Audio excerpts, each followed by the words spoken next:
Welcome all. It is approximately 6:05 and I'd like to call the September 22nd meeting of the Town Council to order. If we could please take a moment of silence to acknowledge all of those that do and have served, enabling each of us safety, freedom, and the privilege to vote.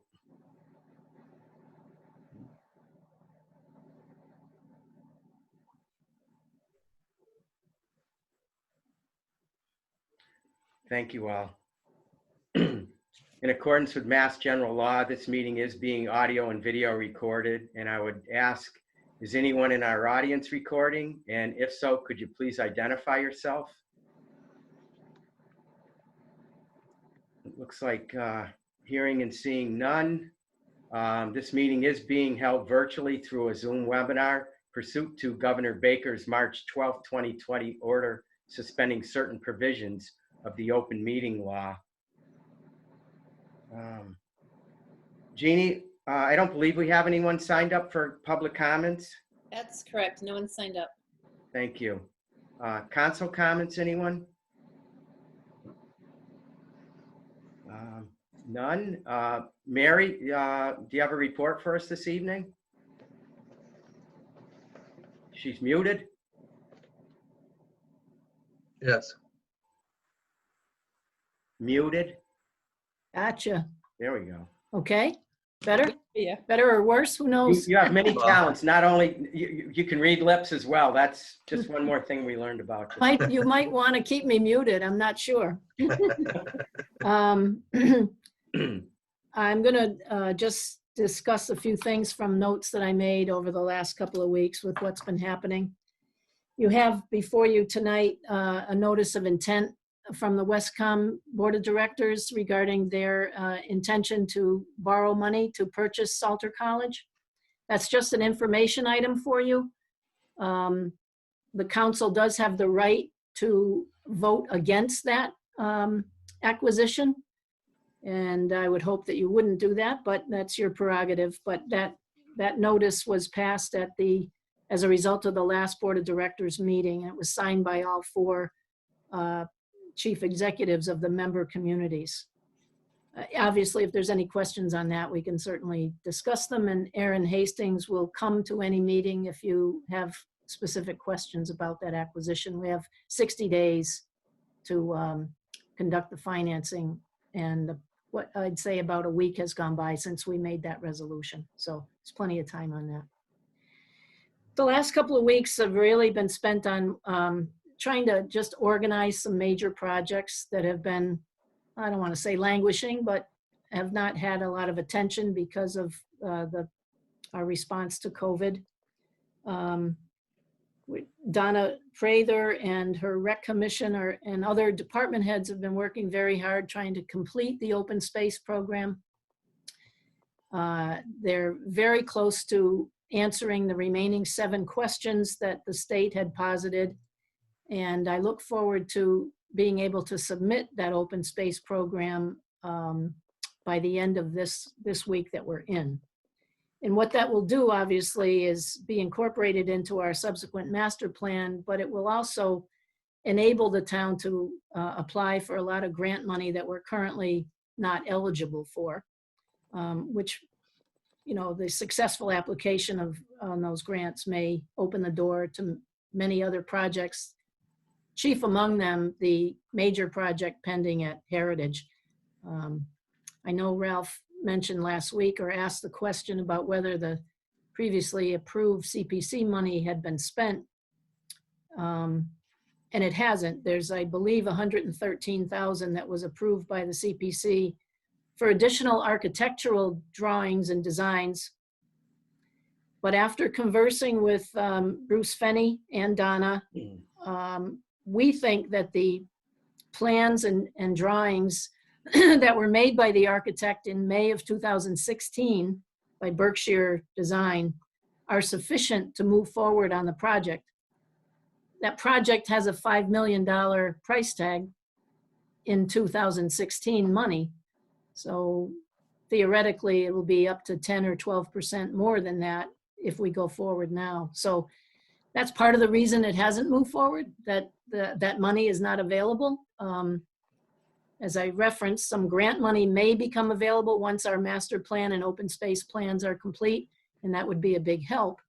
But we feel that the design that was drawn earlier is sufficient, and we'd like to apply the $113,000 from the CPC to some of the soft costs that need to be accomplished as first steps. I know Bruce is in the audience and he can elaborate on any specific questions you might have, but those soft costs are the engineering and architectural design, which would make a dent in those costs. But we want to move forward on that. I know it's a big, big project and it's important to everyone.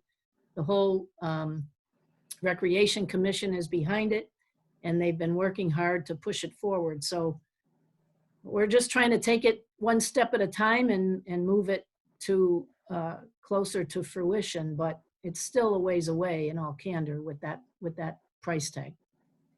The Rec Commission is talking about establishing a 501c3 corporation for fundraising purposes for a variety of recreational activities, not just the particular sports associations. And presumably, if that corporation is formed, that can be a fundraising vehicle as well in the future. So I would stop here and ask if you had any particular questions while we have Bruce's attention, if you want, unless you want me to just keep going. Go ahead, I'm sorry. May I? Marilyn, please. Okay, I just needed to be recognized, all right. Mary, you mentioned the $115,000 that the council had approved for architectural studies that was recommended by CPC. Yes. This whole project has been somewhat convoluted because it was a big picture of a change in the whole parcel, if you will. However, I thought the architectural study was focused on just the two fields that were needed for our sports participation, our community sports participation. And that the entire project, as I see it, has not been even approved by CPC. There was a sub application at a meeting that I attended, which focused on just those two fields. And I thought that's where we were headed. The entire project was over $900,000 that they wanted to go out to bond for, and that's never been recommended by CPC, at least not yet. So that's just a little bit of background information. If that helps, if it makes it worse, I'm sorry. No, it does help. I agree with you. The process has been somewhat convoluted, and that's why we're trying to take very small steps to figure it out. I know that money, that 113 or 115, is all that's available presently. Now, what its designated purpose is whether it's, as you suggest, for that limited design of the athletic fields, or if it somehow relates to the larger project as a whole. I can't answer tonight, but. And I can't either, but I just thought that was a need that was reflected in our community. And that was one thing that we could all agree on moving forward. Yeah. But that's all. Well, before I ask you to do anything else, we'll try to get some clarification on that. I mean, our conversation the other day was centered around the plan that was drawn by the architect in 2016, and it included far more than the athletic fields. It showed the amphitheater, and it showed the splash pad, and it showed gravel, and it showed walkways and a variety of things, which led up to that $5 million price tag. But it's nowhere near ready for presentation, obviously, just based on our conversation here. So we'll take it slowly. I just wanted you to know it's back on the front burner of the stove, so to speak. Thank you, Mary. We'll try to make some progress on that. While I have Bruce on my mind, we also submitted you the comprehensive program documentation on that shared streets grant, and I didn't know if there were any questions about that Bruce could answer. I did give you the brief outline of it last week, or last meeting. but happy to elaborate tonight if you have further inquiries. Through the chair. That subject will come up under approval of the minutes under communications and correspondence. So as long as Okay. Bruce hangs tight, we can follow the agenda and we'll jump right on Okay. it. So. All right, then I'll speed it up a little bit. Had a couple of meetings yesterday with our emergency management team, committee that is, just trying to finalize our policies and procedures on all emergency management issues. Every department has a continuing operations plan. It has alternates named for as designees in the event of emergencies, and emergencies have been classified by grade and so forth. So Paul Morissette did a great job putting that together for us, and the 7 members of the committee are all on board. We're going to review some of the documentation to move that to completion. I've established a broadband committee to be chaired by Don Mackey.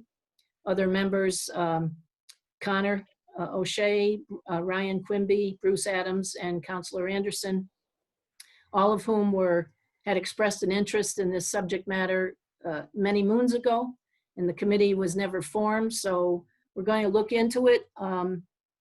As I said, Don is the chair, and its ultimate goal will be to determine the feasibility, if you will, of having the town ultimately look into having a municipal broadband network, and a variety of other subject matters that I'm looking for my notes here to be clear.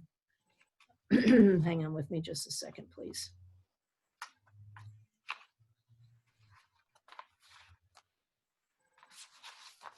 Of course, you can never find what you're looking for at the moment that you're looking for it. Here we go. The committee's charge will be essentially to perform an overview of existing broadband services in East Longmeadow, determine whatever our public policy considerations must be in the technology trends, rights of ways for private networks, the impacts of technology on the cable TV licensing, the future of Wi-Fi, cellular, and 5G, and a framework for evaluating the efficacy of a municipal broadband network, as I said. So, and then they'll make recommendations, which will be shared with you, and hopefully we can move this forward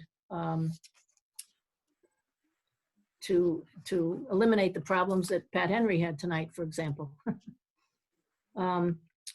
Finance department closed out fiscal year 20. The audit for fiscal 20 has begun. Some of the auditors were in the building this week. Steve and company have conducted a bonding conference call so that we can get started on financing some of the outstanding capital projects from fiscal 20. There's a few other steps that need to be taken before that can be completed that Steve and I will deal with before the week is out. Chief among them, a report from council on outstanding litigation that may affect the town's ability to borrow and things of that nature. They're routine questions, but they need to be answered before Hilltop will consider bonding for us for 20. I'm going to repeat my requests for the community members who might be watching this broadcast to consider sincerely whether or not you have any time or energy to dedicate to a number of vacant positions on boards and commissions in town. We have a number of them. They're all posted, and we're very anxious to have these committees have the ability to deal with business by virtue of having a quorum at their meetings. And obviously, as it goes without saying, that we want the input of the residents as to their pleasure with respect to certain activities that are conducted by these committees. I received a report from Recreation Department. They had an extremely successful Pine Knoll summer camp. It was touch and go at the beginning of the season as to whether that was going to operate at all. But obviously we gave them the go-ahead, and they worked very long and hard to keep the kids safe. There were no COVID cases reported out of the camp the entire summer, and there were 270 participants overall. So Jordy Emanuel put together a parent survey The response to which was overwhelmingly positive and thankful, very thankful that the town decided to proceed with those camps in spite of the reservations that we had about the safety issues. So overall, it was a resounding success, and we're very happy that we did it. IT has been going out straight with assisting the school department in the last 2 weeks. I have a report here from Ryan that they distributed 784 devices and just in the last 2 weeks, dealt with 579 support ticket requests, worked with 11 families, supplied 18 families with home internet, and supplied 5 families with Verizon hotspots, as these homes were not serviceable by Spectrum. So there have been some glitches with the technology in Town Hall. But again, at the risk of sounding like a broken record, that department is staffed by no more than 5 technicians, all of whom they work around the clock and they're doing a terrific job. So some of the in-house services got slowed down. One of our Microsoft Word program kept freezing up on us. And I think that's just because we don't have the staff to service this infusion of demand based on the remote learning at the school. And then, trying to satisfy all the needs of the town hall employees as well. But hopefully the worst is past.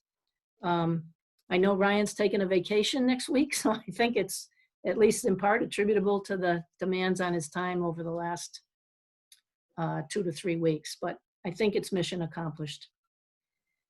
The Council on Aging continues with its food drive on Tuesdays in September, so hopefully anybody that's got a spare can of beans will drop it off for those who are less fortunate, and they're collecting that, as I said, on Tuesdays. If you do have an opportunity to go over there, right in the entryway, there are tables and tables full of food. So the community has been very generous, and we hope that that continues at least through September while they're doing this. We were on a conference call with Western Mass Development Corporation. There's a new financing tool available to commercial properties to help them recapture energy-related expenses back as far as August of 2016. It's called the PACE program. It stands for Property Assessed Clean Energy. And this program results in a betterment on the property. The financing is, as I said, through mass development. The town serves as a conduit for repayment of that. And there's a resolution that I'll be putting before you at some future meeting to determine if the town wants to participate in that. But we think it's a good plan. We think it gives business owners an opportunity to retrieve or recapture some of their costs at no cost to the town other than the administrative aspects of being the conduit. The repayment is treated as a betterment. So more to follow on that. This coming weekend, there's going to be plantings at Heritage through the fundraising of the Rotary Club and the sweat equity of the DPW. It's a project I think I referred to in a couple of prior meetings. A series of planting of trees and flowers around the ball fields that face North Main Street, and then additional plantings at the entrance to the parking lot opposite the shopping plaza. So each department has a lot going on where everybody's working to their full capacity. Our furloughed staff and our vacant positions continue to cause some level of stress in those of us who are there every day trying to figure out how to get the product out the door while we're short-staffed. But we're managing, and once again, I just want to send my praise and thanks to the department heads and the town staff for everything they do each day. That's it for me, Mike. Well, thanks for all the information. It's certainly going to be a busy fall, and we'll look forward to that task. Has everyone had a chance to look at the August 11th open session minutes? And if you have, I'll entertain a motion to approve.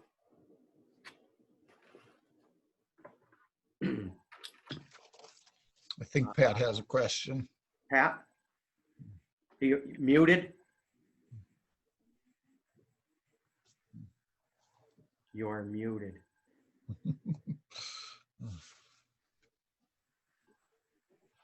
Well, I guess I'm gonna have to make a flashcard that says muted. No, he knows that he's trying to find, He's looking. There it is. There it is. Maybe. There we go. Sorry about that. I have two additions to suggest to the minutes. On pages 6 and 7 of the minutes to capture most of the discussion of the beer shop license transfer, but they do not capture Town Clerk Jeannie Quaglitti's confirmation that all paperwork was complete and proper. Her statement actually can be found at 1 hour, 27 minutes on the YouTube video of the meeting, and really should be there. Second, the meetings don't capture my comments on the issue. Normally I wouldn't care, but I think it's important to capture my comments because they explain why I voted nay on the motion to continue the hearing. The YouTube video at 1 hour, 28 minutes shows me saying, "We have recognized in the past that a license has significant value to both the seller and the buyer. For us to threaten to take away that value by remanding the license and potentially threatening the sale is not something I'd be comfortable with.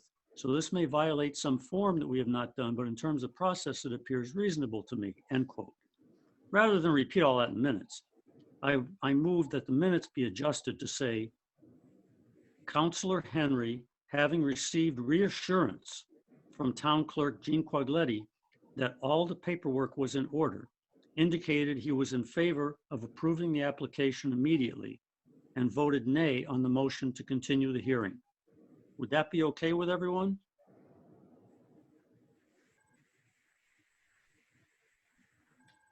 sounds fine to me. I should say, does anyone have any opposition to his comment? Right. Seeing none, I guess that addition could be incorporated into the minutes. I could repeat that if Jackie would like. Jackie? Jackie, you're muted. No, that's fine. That's fine, you got it? Okay, thank you. Thank you. Any other amendments to the open session minutes again from August 11th? Okay, then I'll entertain a motion for approval. So Mike, I would move to approve the open session minutes of August 11th, 2020 as amended previously by Mr. Henry. Thanks, Ralph. We have a second. And I'll second that motion with the amendment.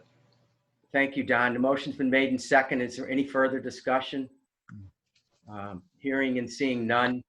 Well, this will be a roll call vote. I'm a yes. Don? Yes. Tom? Yes. Ralph? Yes. Kathy? Yes. Marilyn? Yes. Pat? Yes. Okay, motion passes. We now have our open session minutes here from September 8th. I'm looking for a motion to approve. I move to approve the open session minutes of September 8th, 2020. Thanks, Kathy. I'll Second. second that. Thanks for the second, Tom. Any further discussion? Hearing and seeing none. Roll call vote again. I'll start with myself. I'm a yes. Don? Yes. Tom? Yes. Ralph? Yes. Kathy? Yes.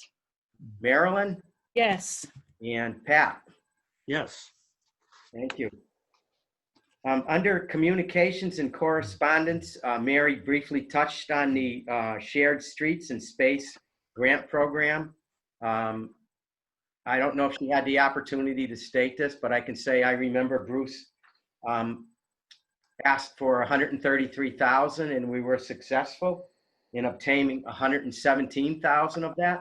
Does anyone have any questions on this particular shared streets program or anything to do with the grant? Ralph? I've got a couple of questions.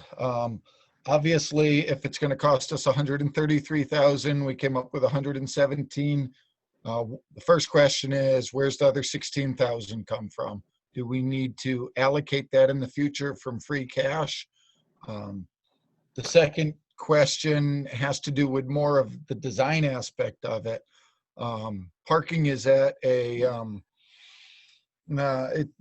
we don't have enough parking at the fields in the center. And I was just curious with removing a third of it.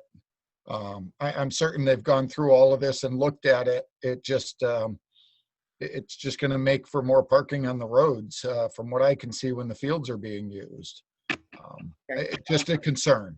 I believe Bruce is in the audience, and I'd like to give him a chance to answer any questions that anyone might have. If we could bring him in, that would be great. He's on his way. Here he is. He's muted. There he is. Here we go. Hi, Bruce. How we doing, everybody? Hi, Bruce. Hi, Bruce. Were you able to hear Ralph's question, Bruce? Yes, I did. So obviously, yes, the grant amount was 133,000. We received 117. I will keep the obviously budget within those limits. Those are preliminary numbers. We've obviously went out to bid. We've actually purchased everything well under the 133,000. And then a majority of that was the sidewalk of $50,000. So we're just dumbing down some of the, well, not dumbing down, but just being creative on reducing the cost on the price of the tables and things like that. So we're going to stay within our budget. That's awesome. Okay. And then to answer your question on the parking lot area, currently, I don't believe that Leahy Field is actually being used at this point in time. I'll have to check with Donna, but that was a good point.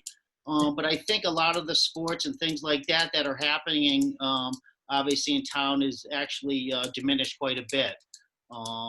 And actually, we're taking half the parking lot. But like you said, that's a good point, Ralph. And I'll follow up with Donna to be sure that obviously parking is available.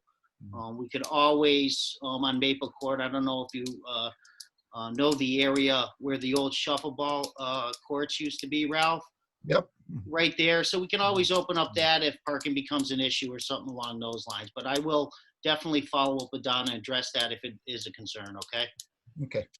Mike, can I have one more follow-up? I was just going to say, Bruce, don't go anywhere. Go ahead, Ralph. Bruce, you have markings currently now, I think, where planters go on Maple Court. Yes. Am I to assume that no large trucks will be allowed down Maple Court? Because it looks tight. I feel the same way and had obviously some conversation with the business owners over there who were really concerned about that. So the chicanes that we are painting on Maple Court in the drawing shows planters. What I have done too is change the shape of the planters. I went with round ones instead of rectangular ones, just to keep in the theme with all the other planters around the Rotary. So when this program is over, we can utilize those in different areas. But I am going to put a single planter towards the edge of the road and play it by ear, you know, try it out. And if we need to move them off the street, you know what I mean, we'll do so to make sure traffic travels without impedance. Thanks, Bruce. Pat. Hi, Bruce. How was vacation? It was okay. I was taken by the mention in the letter that all this had to be fully implemented by Friday, October 9th. Are you on schedule for that? I tell you, it's been very very trying on us. We're actually starting the sidewalk next week. We wanted to start this week, and I'm sure you all noticed that the flushing notice went out this weekend, so a lot of our staff are doing that. But the sidewalk will be in by that date. We've ordered the tables, the planters. They're 5 weeks out. So they're going to be kind of, obviously we're kind of stuck with that delivery date. We tried to expedite it, but unfortunately, it is what it is. We have started getting some input with help from the rec department in Bethany Yell, anyways, to get the parking lot painted. So we actually sent out notifications to all the surrounding businesses. Jordy and Donna from the rec department are trying to get local interest involved in painting certain spots over at that area. So it's going to give us a little time. I know it's really late in the game, and I'm not sure why it took the state to come up with these late notices, but like you said, it's free money. Hopefully it's going to help the community, and I'm hopeful this will be over by the spring. We don't need to do these types of things, but they will be available in the spring if we need to keep coping with this pandemic. So my follow-up would be, there's no threat to the grant as you see it. no. So all my paperwork must be submitted per the notice to proceed letter by December 31st. So as long as I get all my bills in, and just like Chapter 90, we should be all set. And I'm sure they're aware of lead times and things like that you just have no control over. Thank you, Bruce. Tom? Through the chair.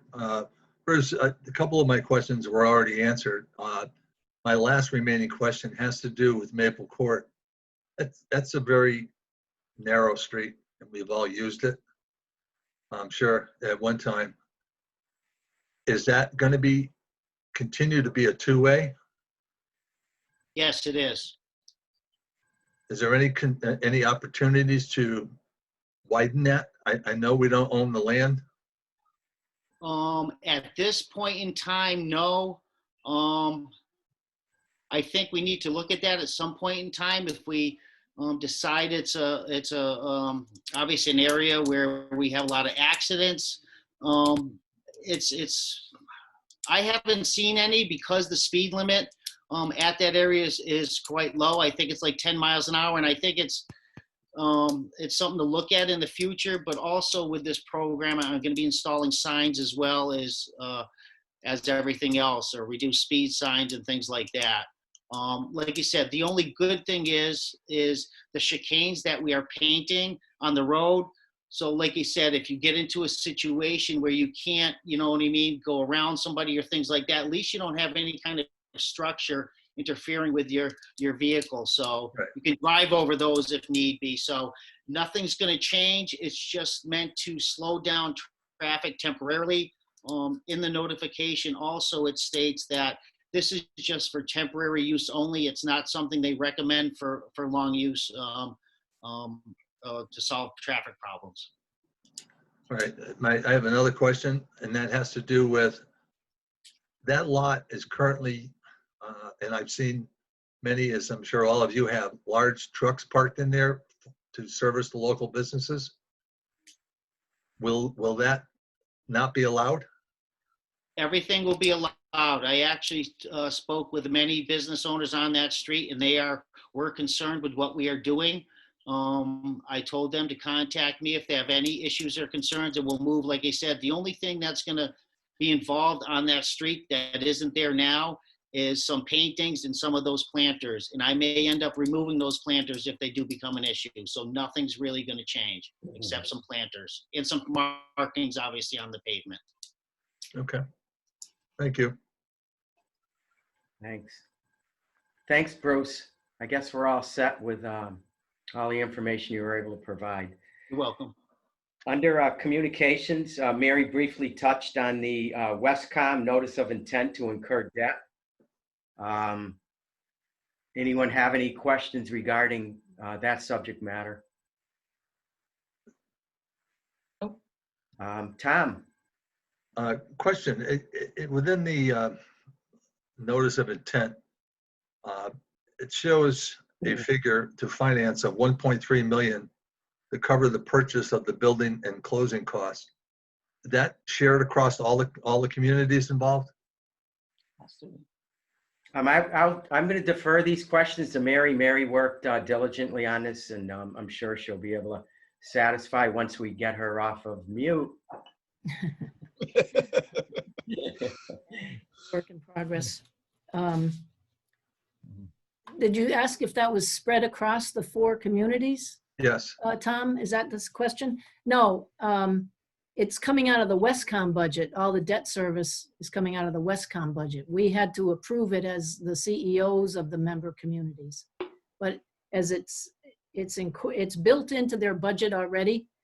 The current budget, well, Steve can maybe help here because he's on the finance committee of Wescom, but their current operating budget has like a figure of $20,000 a month for rent at the Chicopee Public Safety Complex. The debt service on this mortgage would be far, far less than that. And so it's built in already. At least that's what we've been assured by Aaron Hastings. Okay.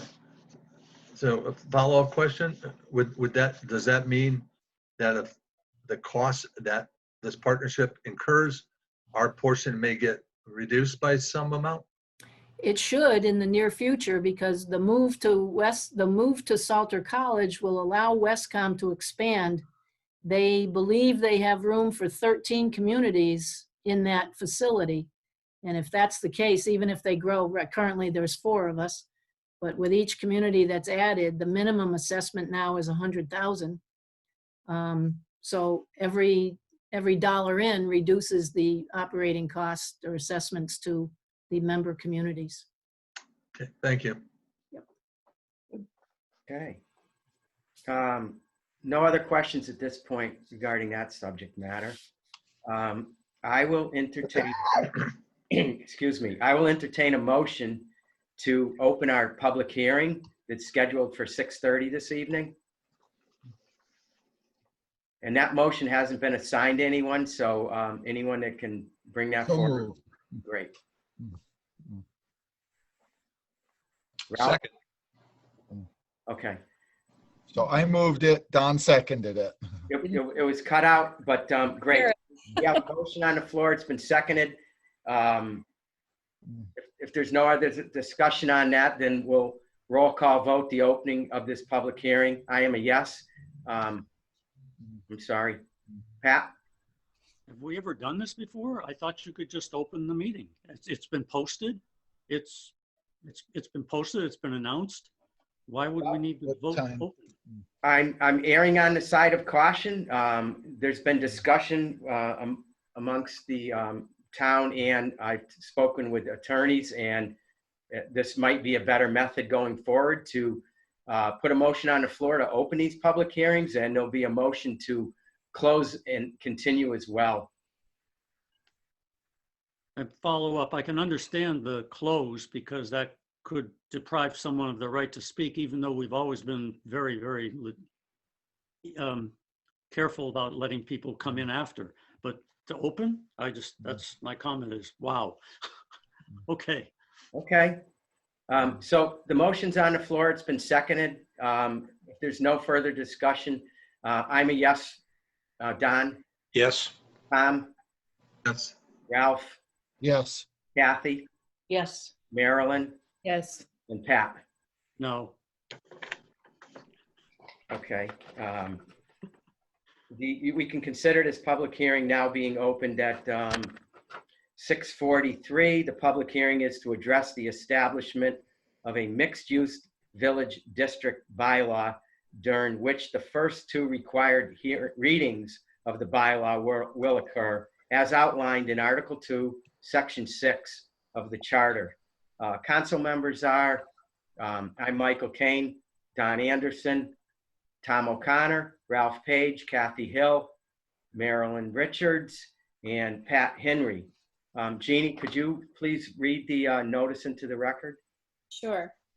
The East Long Meadow Town Council will hold a public hearing on September 22nd, 2020 at 6:30 p.m. via Zoom webinar for the purpose of establishing a mixed-use village district bylaw to create conditions for property development standards that offer a mix of housing, civic uses, and commercial uses which meets the needs of the town of East Long Meadow.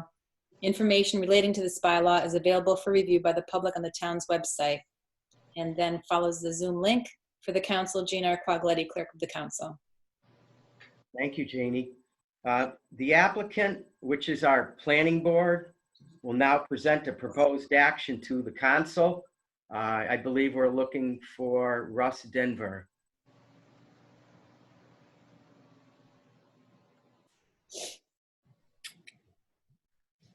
Mr. President, could he raise his hand if he's here? Because I'm not seeing him. Oh, sorry, Russ.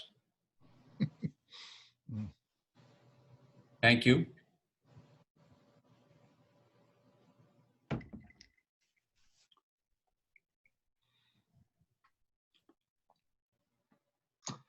Good evening, everyone. Good evening. Evening. Hi, Russ. Hi, Russ. I think I'd like to do this in conjunction with Don Anderson. I think he has chaired the committee, the subcommittee that has reviewed this. But this matter has been ongoing for quite some time now. It was originally put in front of the planning board. The planning board had numerous working meetings, numerous public hearings on the matter. We met numerous times with a proposed developer about the site. We received countless amounts of information from the previous planning director, Connie Brouders. Each 4 of the 5 current planning board members also participated in the subcommittee from time to time. I'm happy to also say that we were kept abreast at probably 99.9% of our planning board meetings by Councilor Richards and or Councilor Page. So we were kept informed of the entire process after the planning board unanimously forwarded their proposal to the town council. The draft was forwarded to the members of the planning board. The draft that you're going to be acting on was forwarded to the planning board members earlier last week. All of us had an opportunity to review it and submit any questions or concerns to, I forwarded mine to the 3 members of your town council who are on the planning committee, Mr. Anderson, Mr. Page, and Marilyn Richards. I was happy to say I had either a conversation or a nice email exchange from a number of them. So I believe that we are at the point where this proposal should move forward. It should be acted on favorably by the town council. The particulars I will leave to Mr. Anderson to discuss with the town council members, but we are supportive of the concept and we look forward to working with any potential developer who would want to take advantage of this this new bylaw.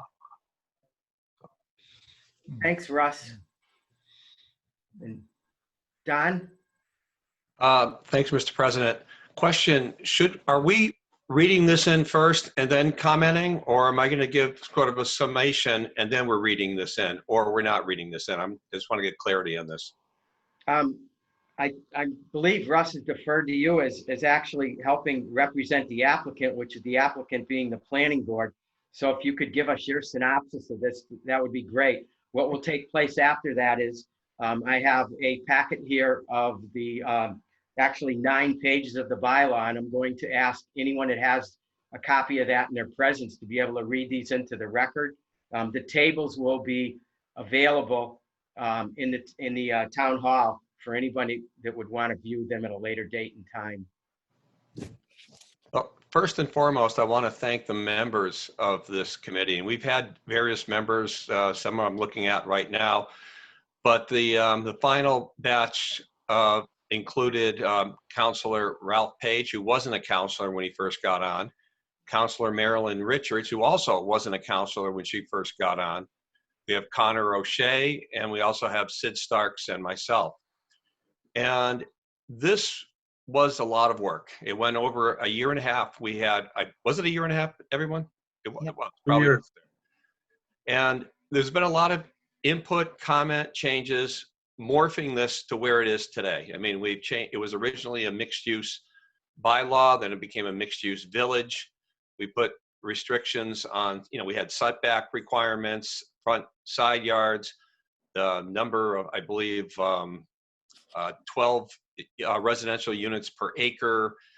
But we also put in affordable housing. And notice I use the word affordable, not low income. Affordable housing, as those who are reading this bylaw, is determined in the sense of 80% of the, I believe, the median income of any community. So what's affordable in East Long Meadow might be different in, say, Boston or Holyoke or wherever in Massachusetts. It's a different scale. We also put a requirement that there's a host community agreement put in place, because we share the concerns that this is a project that sometimes could be too big to fail. And last but not least, I speak of a project. We're not voting today on a specific project. That may be the impetus, but we're voting on a bylaw. And not tonight. We're not voting tonight. This is the first of two hearings, but the ultimate vote will be on a bylaw that could have applications in other parts of East Long Meadow should a developer in the future look into that. So we had to look at this in a more global, in terms of East Long Meadow perspective, not simply looking at the impetus site, which many of you probably know is the former Package Machinery. So again, in summation, we are looking at this bylaw to create a mixed use being, of course, a blend of residential, condos, apartments, commercial, business uses, all working in some degree of harmony with each other, trying to promote stops for bus stops if they're coming in, or certainly rideshare programs like currently Lyft and Uber. So I encourage those who are out there to please read this bylaw, and we will have another public hearing, and that we'd love to hear your comments as well. And Marilyn and Ralph, through the chair, any additional summation comments? I'm good. Thank You've done a great job. Thank you. Thank you. Okay, thanks for the presentation. At this time, I'd like to ask any council member that would have, and I'm not sure if you have these, the mixed use bylaw packet in your hand, but if you can, maybe you can raise your hand, because Marilyn, okay. So there are 9 pages, not to count the tables, as I mentioned earlier. Marilyn, would you be okay with reading the first page 1 into the record? Just page 1? Okay. Section 5, Special Use Regulations, 5.3-B, Mixed Use Village District. Mixed use village developments shall be permitted in the mixed use village district only upon issuance of a special permit with site plan review and design review from as specified in sections 7.2 and 7.4 of the East Long Meadow zoning bylaw. 5.3-B-1, general description.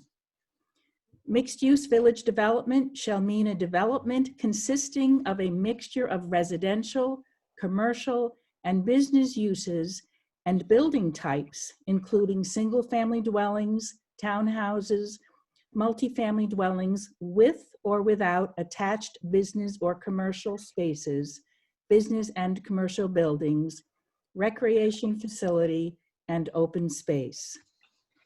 5.3-B-2, purpose. The purpose of this mixed-use village district bylaw is to allow a number of uses as outlined in Table 3-1 in a single development, and to A, allow for greater variety and flexibility in the development of housing types integrated with business and commercial uses. B, reduce vehicle trip miles by providing services within walking distance of residential units. C, provide additional housing with a designated percentage of affordable housing as further defined in section 5.3-B-13 herein. And D, promote the preservation of open space. 5.3-B-3, In a mixed-use village development, the following uses are permitted. A, single-family dwellings. B, townhouse. See Section 8 definitions. C, multifamily dwellings. See Section 8 definitions. D, business and commercial uses compatible with and supportive of residential uses as listed in the East Long Meadow Schedule of Use Regulations, Table 3-1. E, recreational facility and open space, including community buildings. Could you please do me a favor and continue with page 2? Kind of coincides with 1, and then we're going to step sideways here for a moment. 5.3-B-4, business and commercial uses. Commercial, business, and accessory uses within the mixed-use village district as provided for in the East Long Meadow Schedule of Use Regulations, Table 3-1, shall be allowed as follows. A, allowed uses less than 10,000 square feet may occur without restriction except for uses requiring a special permit. One single use with up to a maximum of 25,000 square feet is allowed in the project. In addition, 2 uses up to a maximum of 15,000 square feet each may be allowed in the project.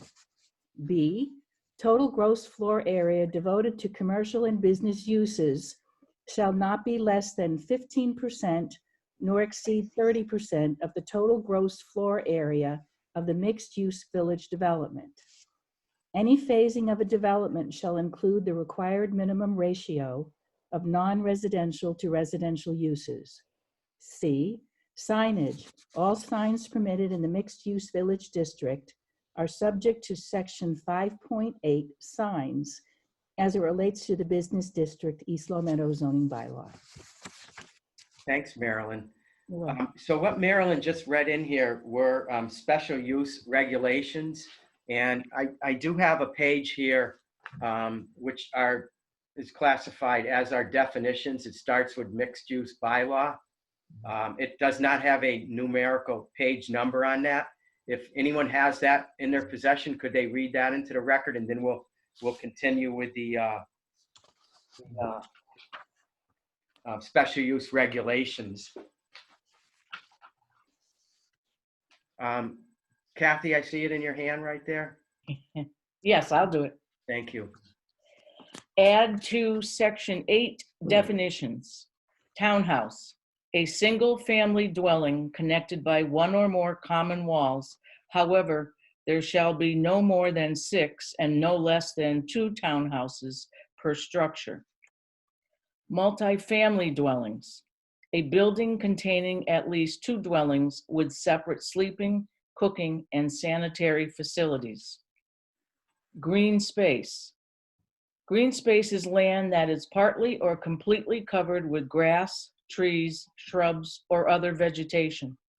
Green space may also include parks and community gardens. Open space. Outdoor space for passive or active use.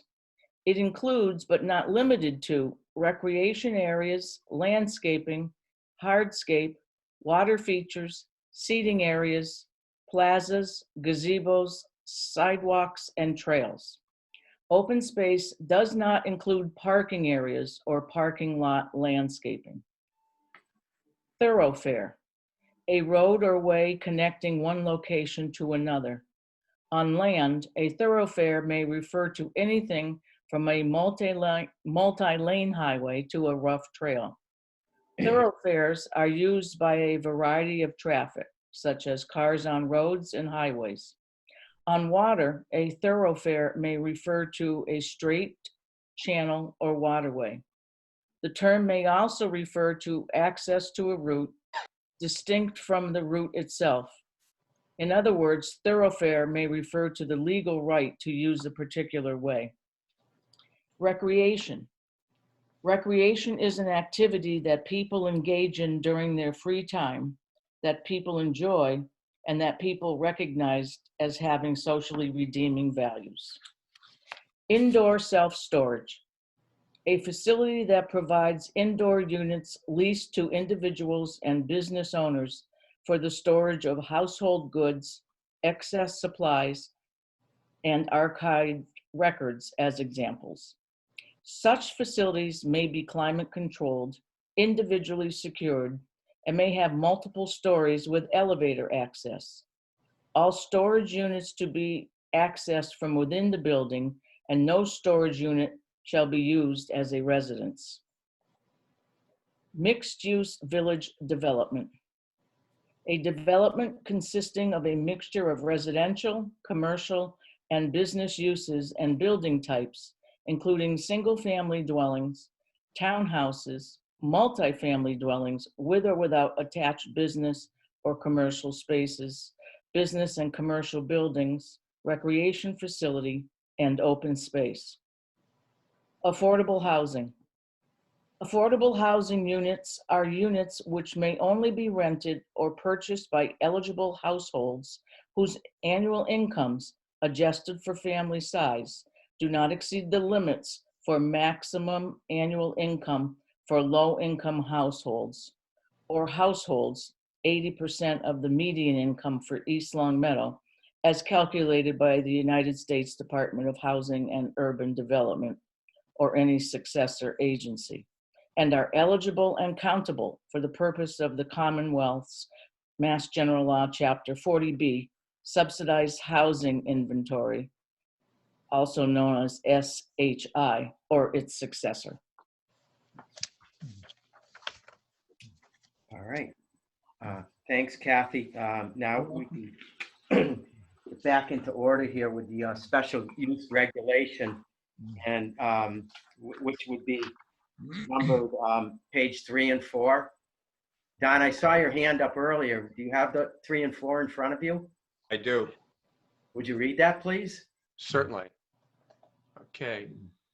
53B5 density and dimensional regulations. A, the minimum parcel size for a mixed-use village district shall be 40 acres. B, the maximum density of housing units shall be 12 per acre based on the area of the entire development. C, dimensions and setbacks. Refer to East Long Meadow Dimension and Density Regulations Tables 3-2. D, the maximum height of structures within a mixed-use village district shall reflect the zone and the surrounding context where the district is to be created. Such height requirements are as follows and as further defined in section 5.3 B2A, development regulations within this bylaw. 1, all residential zones, maximum height up to 35 feet. 2, commercial and business zones, maximum height up to 40 feet. 3, golf recreational zone, maximum height up to 35 feet. 4, industrial and industrial garden park zones, maximum height up to 50 feet.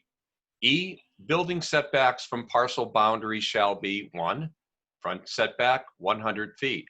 2, side setback 50 feet. 3, rear setback 50 feet. F, lot coverage. 1, maximum 60% impervious, which includes the building structure coverage. 2, maximum 40% building coverage. 3, minimum 40% green space. 20% which shall be open space. See section 8 definitions. G, area of landscape buffer. Buffer areas shall be landscaped to provide a visual screening of the development. 1, minimum rear, 25 feet. 2, minimum side, 25 feet. 3, minimum front, 25 feet. 5.3B6, utility requirements. All structures which require plumbing shall be connected to a public sanitary sewer and public water system. Go on to the next page. Please. 5.3B7, parking and circulation requirements. Parking shall be in accordance with the Town of East Long Meadow parking specifications, East Long Meadow zoning bylaw section 5.6. Minimum required spaces. A, 1 space per bedroom. B, 4.5 spaces per 1,000 square feet of gross floor area of commercial and business uses. C, 1 space per 3 seats for restaurants. D, the planning board may require additional visitor parking spaces beyond the 1 space per bedroom if deemed appropriate, given the design, layout, and density of the proposed mixed-use village development. E, reduction of parking requirements. Notwithstanding anything to the contrary herein, any minimum required amount of parking may be reduced by the planning board if the applicant can demonstrate that the lesser amount of parking will not cause congestion, endanger public safety, or that lesser amount of parking will provide positive environmental or other benefits, taking into consideration, provided that the difference between the minimum required parking and the amount requested be designated on the plan as future parking and left as green space. The planning board will consider the following. 1, shared use off-street parking spaces serving other uses having peak user demands at different times.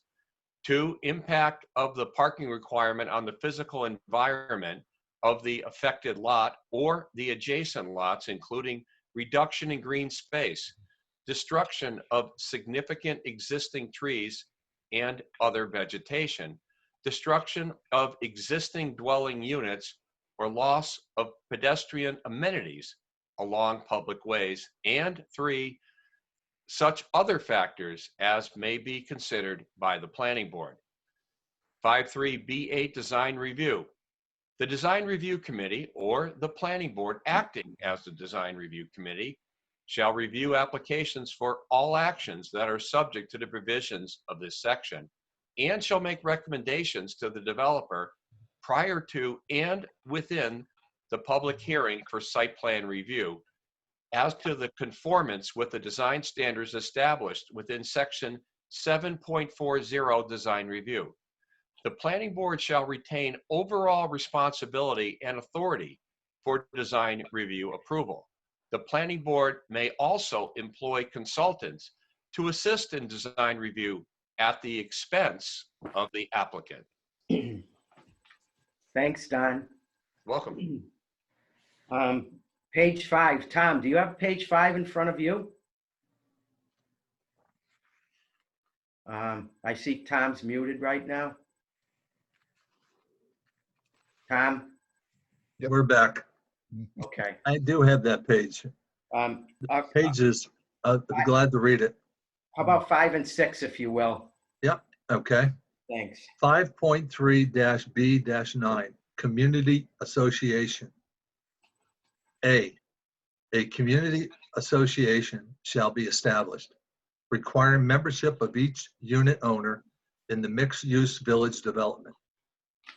The association shall be responsible for the permanent maintenance of all communal water and sewage systems, common open space, recreational and thoroughfares.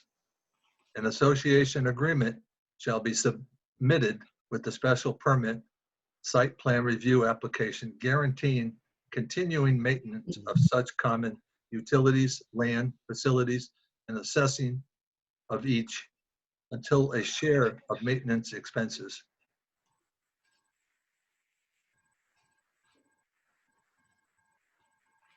Such agreement shall be subject to the review and approval of the town attorney and the planning board as part of the site plan review.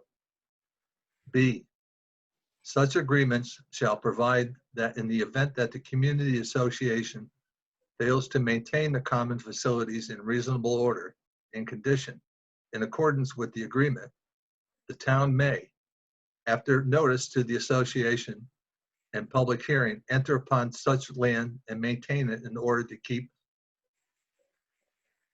to preserve the taxable values of the properties within the development and to prevent the common land from becoming a public nuisance. The association agreement shall also provide that the cost of such maintenance by the town shall be assessed against the properties within the development. Section 5.3-B-10, procedures and pre-application review. A, applicants for mixed-use village development shall follow the special permit procedure specified in section 7.2 and the site plan review procedure specified in section 7.4 within the East Long Meadow zoning bylaws. B, applicants are encouraged to submit a preliminary plan for review of the planning board, for review by the planning board prior to the application of a special permit.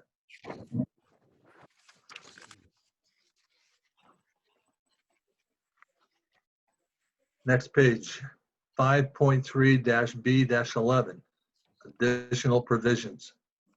A, all roads in the development shall meet the minimum requirements for public roads as established by the Department of Public Works. However, the planning board may grant waivers from the requirements for width of right-of-way and pavement, with the exception that sidewalks shall not be waived. B, a bus stop for regional bus, rapid transit bus, shuttle bus, and/or ride-share services shall be provided for public or private transport. C, a development impact study shall be provided by the developer and reviewed by the town at the developer's expense. D, a traffic study shall not be waived. B, the proposed development shall be subject to the provisions of a host community agreement, HCA, negotiated by East Long Meadow Town Manager and approved by the East Long Meadow Town Council.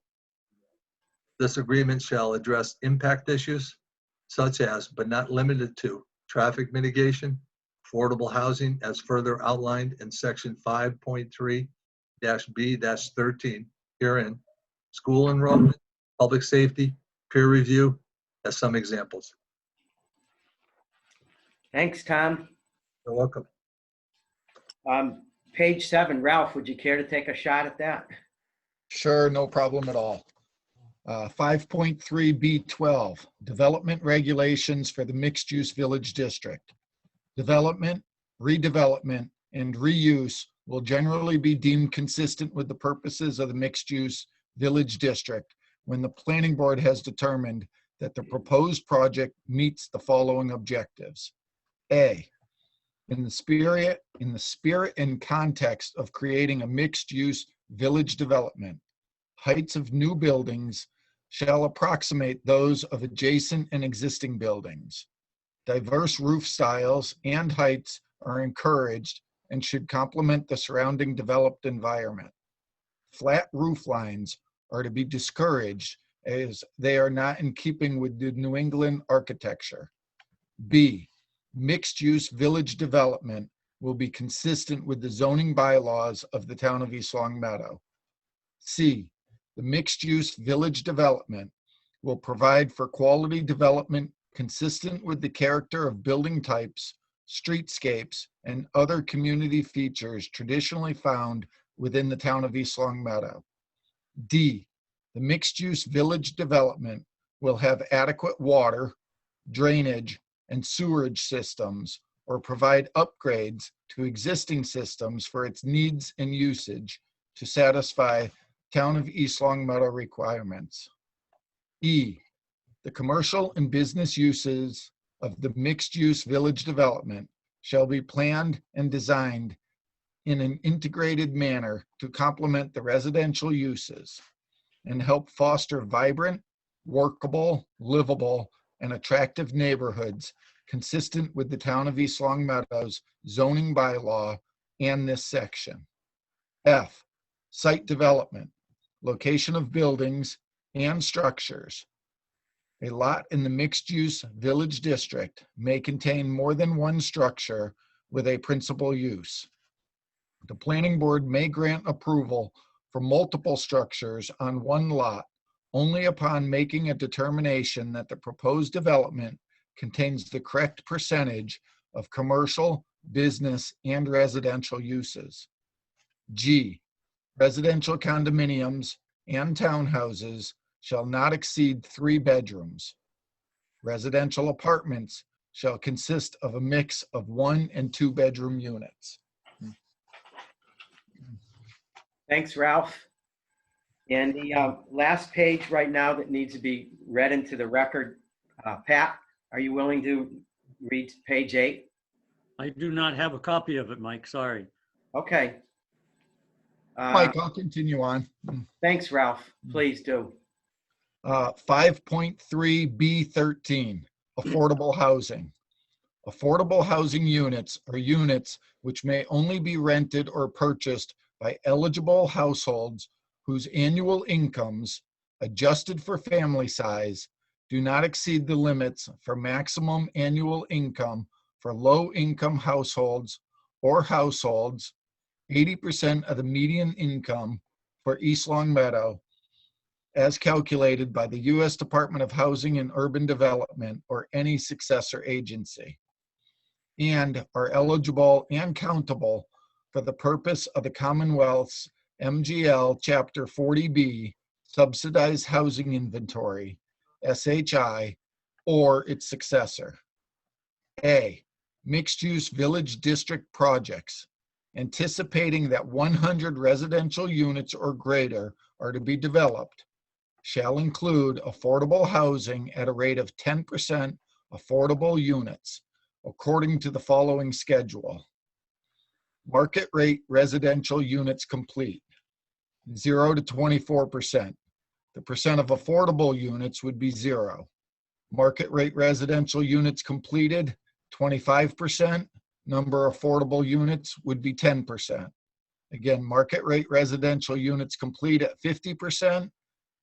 Affordable units would be 50%. Market rate residential units complete 75%. Affordable units complete 75%. Market rate residential units complete 90%. Percent of affordable units would be 100%. Market rate residential units complete 100%. The number of affordable units is 100%. B, affordable housing units shall be integrated with the rest of the mixed-use village development as to desirability of location and access to amenities. Affordable housing units shall be compatible in design, appearance, construction, and quality of materials with other market rate units within the development. Interior features and mechanical systems of affordable units shall conform to the same specifications that apply to market rate units within the development. C, to the extent possible, local preference will be used. To the extent permitted by the Fair Housing Act, this special permit will address housing preference as it relates to municipal employees, East Long Meadow residents, and employees of East Long Meadow businesses. Thanks, Ralph. As I mentioned earlier, there are numerous tables, schedules of use and regulation that would be available at request from our town clerk or town manager's office for those that would like to pick up a copy and view those. At this time, I'd like to offer the public the chance to ask any questions relevant to this public hearing. You could signify by raising your hand. If there are any in the audience, if you could please identify yourself by name and street address, it would be much appreciated. Don, do you see anyone in the audience at this time? Yes, I have Beth Boucher. Please allow her to come forward and address the council. Hello there. Hello. Thank you for hearing me out tonight. I just had a few concerns. I did send you all an email, and a few of those things were addressed this evening. I guess the biggest thing that I wanna state here is, obviously I appreciate your work. I know this is not easy, and you usually only get people to complain, and I respect and I understand that. I guess as I've always been very dubious of the whole new form of government that we have. And I know that we're putting our future of our town in the town council members' hands and the town manager. And I know that this is one of the biggest decisions that you guys are going to be making up to this point. And it's, to me, I wish that there was a way other than a Zoom meeting on a Tuesday night during a pandemic for us to voice our opinions. It's difficult, I think, like in the old town form method, you would have asked us if we were interested. We would have voted on this as a whole, whoever chose to come to that meeting, and it would be done. And I guess I feel you've put so much work into this but nobody has yet asked the people of the community properly. I'm not talking about a survey that pops up on Facebook errantly. I'm talking about maybe a non-binding vote that we could go to at an election when we're voting for something else. It says, are you interested in this? And if the people of the town want it, then you follow through with this. And if the people of the town say no, it's your responsibility to make sure that those people's voices are heard and you put a kibosh on it. My feelings to this is you guys have put a lot of work into it, and I see you're trying to be very detailed. But what I am not understanding is why you are even coming close to thinking about this. We have that one piece of property in Chestnut Street that has its issues and it needs to be fixed. And we have to, as a community, come up with an idea. And I certainly have nothing for you other than solar panels at this point. But I worry about the fact that we have large pieces of property that hit that 40-acre mark. And are you going to be putting these up at Elmcrest? Is you going to have mixed village use there if I don't know how big the property is, but if they choose all of a sudden they want to sell it, developers are going to come do it there. What about at Fenway? Or what about Meadowbrook Farms? These are all potential catastrophically huge situation that we are going to have on our hands if it happens.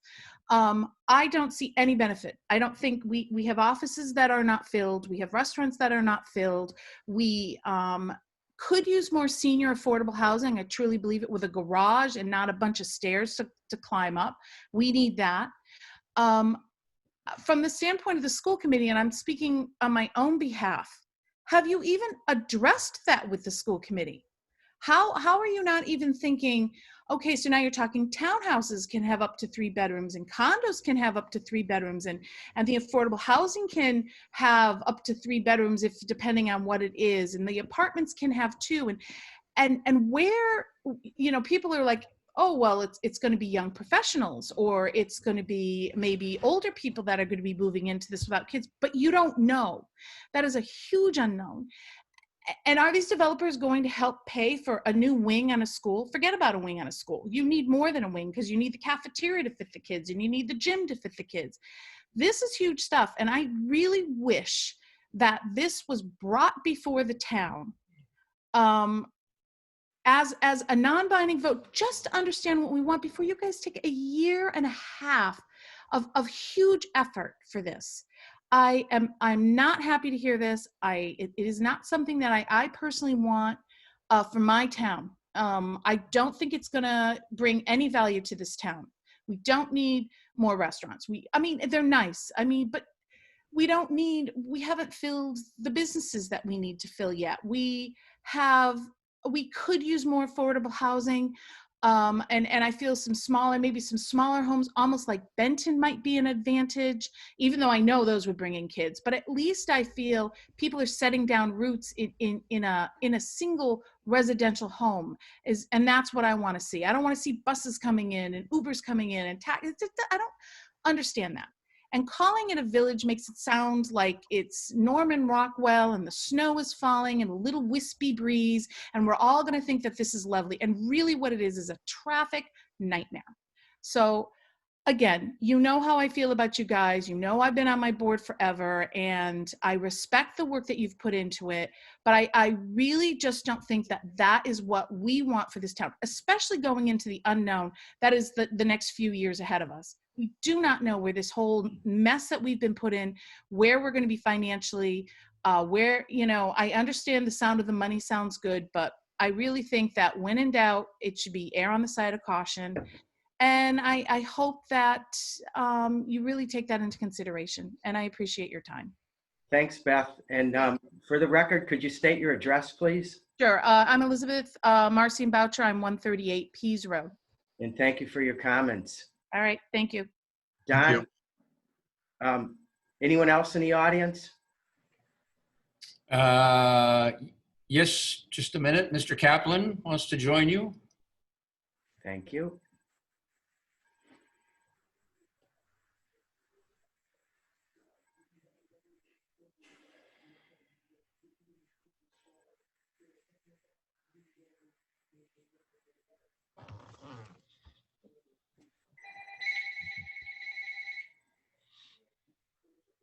He's muted.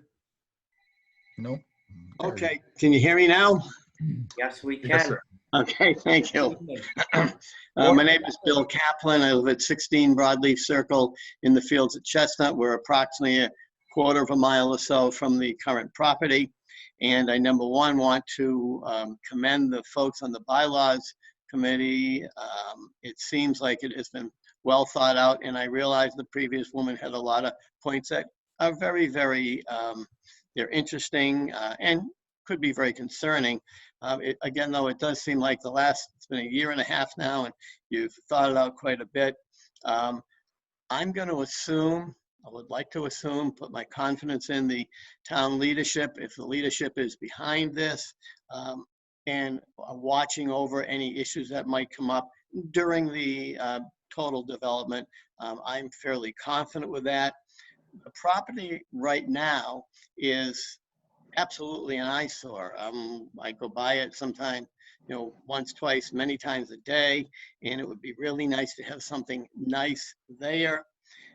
The fact that, looking at retail space, restaurants, I think they would be very welcome. We have spoken to a number of neighbors in our development here, and frankly, some people are very much looking forward to this. And it's been a long time, and not to be facetious at all, but it'd be really nice if it could all happen in my lifetime, because it's been a while. But I really think that done properly with the proper planning, which again, it seems to me like there's been a lot of good planning, and yes, there may be more input, and you said there'll be another hearing a little way down the road. I think it's important to get input from people, any town members that are interested, but I think it could be a very, very good addition to our area, to our neighborhood where I am here. Thank you. Thank you. Thank you, Bill. Welcome.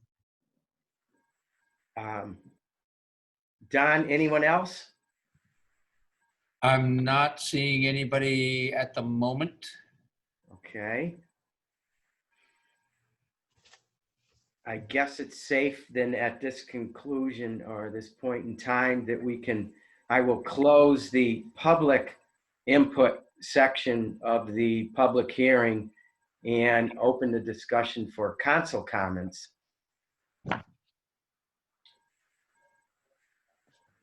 Okay, this is good. Let's start with Tom. Are we going to close the public, or this is only the first reading? Right. First reading, we only closed public comments, and now it's open for council comments. Okay. I have comments. I share a lot of the same concerns and a lot of the same hopes that a development like this would bring to our town. I just personally have a lot of doubt that this will bring a long-term benefit to our town. As the first speaker mentioned, Beth, there's a lot of language within the document that I'm not comfortable with. Having worked with major corporations in the past and developers, we need to be stronger in our language when we deal with them and not leave them opportunities to use shall and may with and without. Just as some examples, we need to say what we want. We need to be clear in our approach. Yes, you can do this. No, you cannot do this. A lot of the language in the document is very subjective. And if I were a developer, I'm going to do what's in my best interest. In the future, if we develop a mixed use and we vote to do this, and some developer comes in and they want to develop that property, they're going to go with whatever costs them the least amount of money. Let's face it, they're in business to make money. So my input is that I don't know how we go about this, but I'd like to see a stronger, if you would, mixed-use district bylaw created that's more definitive, that's more to the point about what and what cannot be done. My comment. Thanks, Tom. Don, I saw your hand up earlier. No, thank you. Basically, what I wanted, and I think it's already brought out by Tom, was the fact that the public is more than welcome to speak at the second hearing. I mean, public hearing as well. And if Beth wants to discuss this with the school committee and they have any comments, I believe the council is always welcome hearing thoughts from school committee, police, fire, and so forth. I know we typically focus on a particular project, but if there's some general comments on there, we can discuss. Without speaking to a specific project, I believe by its own nature, except for the few, I mean, the rentals are going to be 1 and 2 bedrooms. I think by their own limitation, it may not be as attractive to younger kids. But then again, I mean, that's what we're here for, to continue with this dialogue and discussion on there. Just like, for instance, Elmcrest is all 100% condominiums. I don't believe there's any, there could maybe, I don't know if there's any rentals in there. And there's probably not too many, if at all, children in there just by the very nature of this type of living. Thanks, Don. Ralph. So, Mike, I've been listening, and what I want the public to understand is this is only a very first step. This is the creation of a bylaw, and the bylaw allows a mixture of residential and commercial on the same parcel.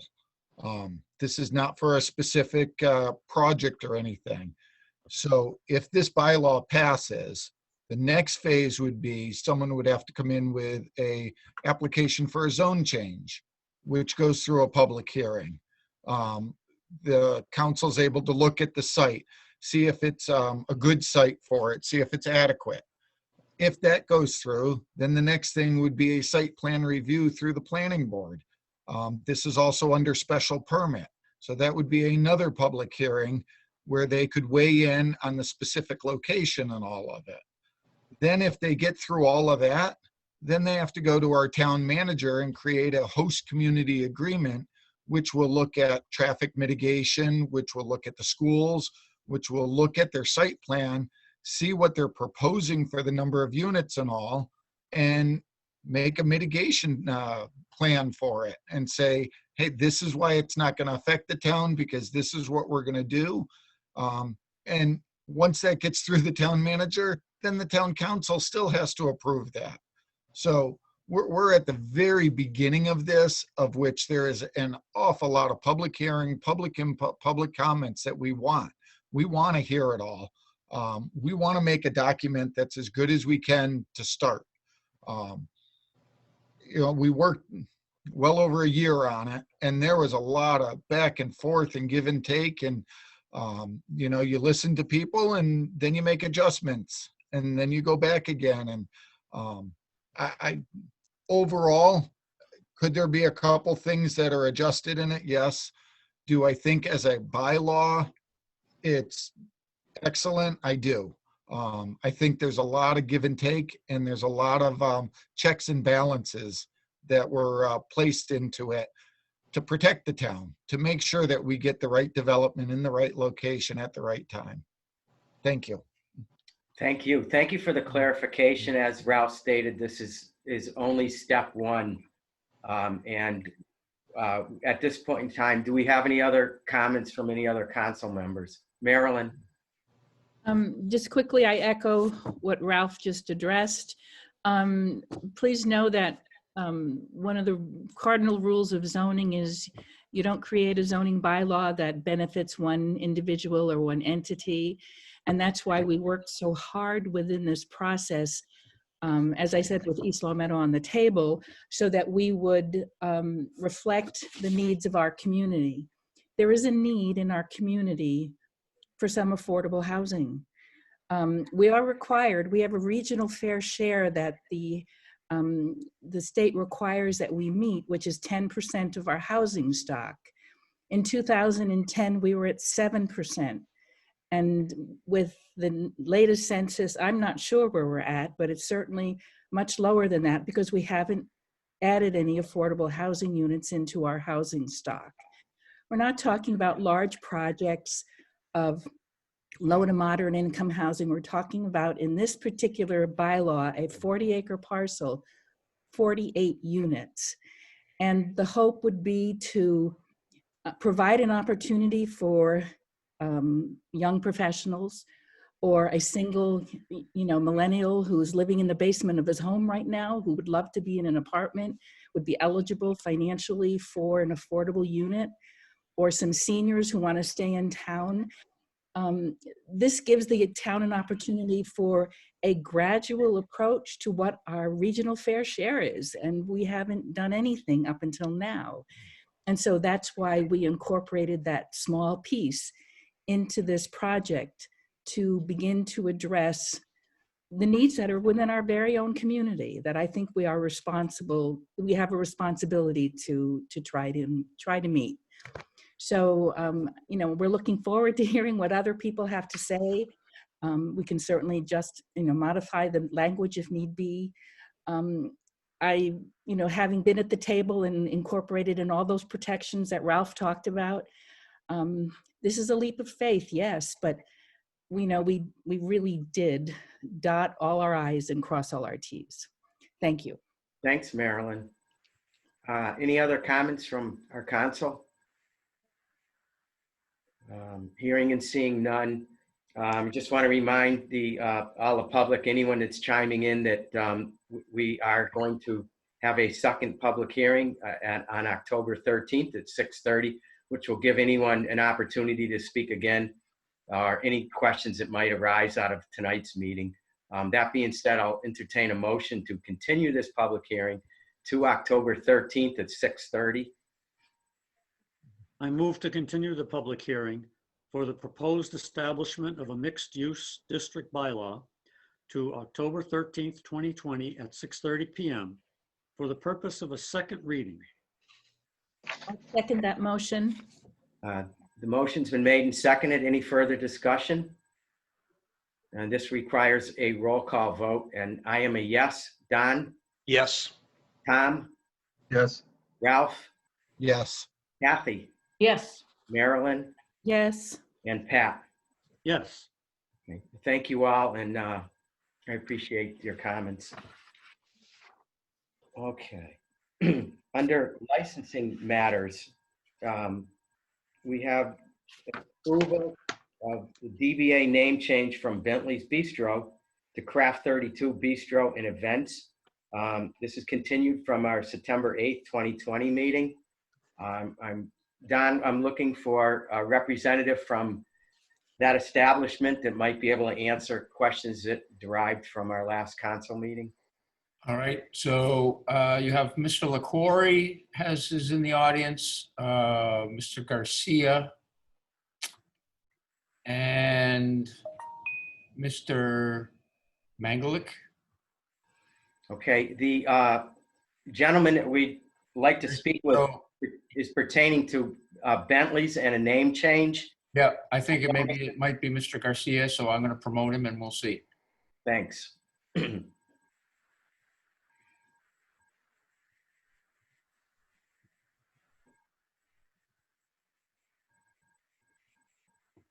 Good evening. Good evening. How are you? Good, and you? Good, thanks. So from our last council meeting, there were specific questions that our board had, and we're hoping that you might be able to answer some of those questions this evening.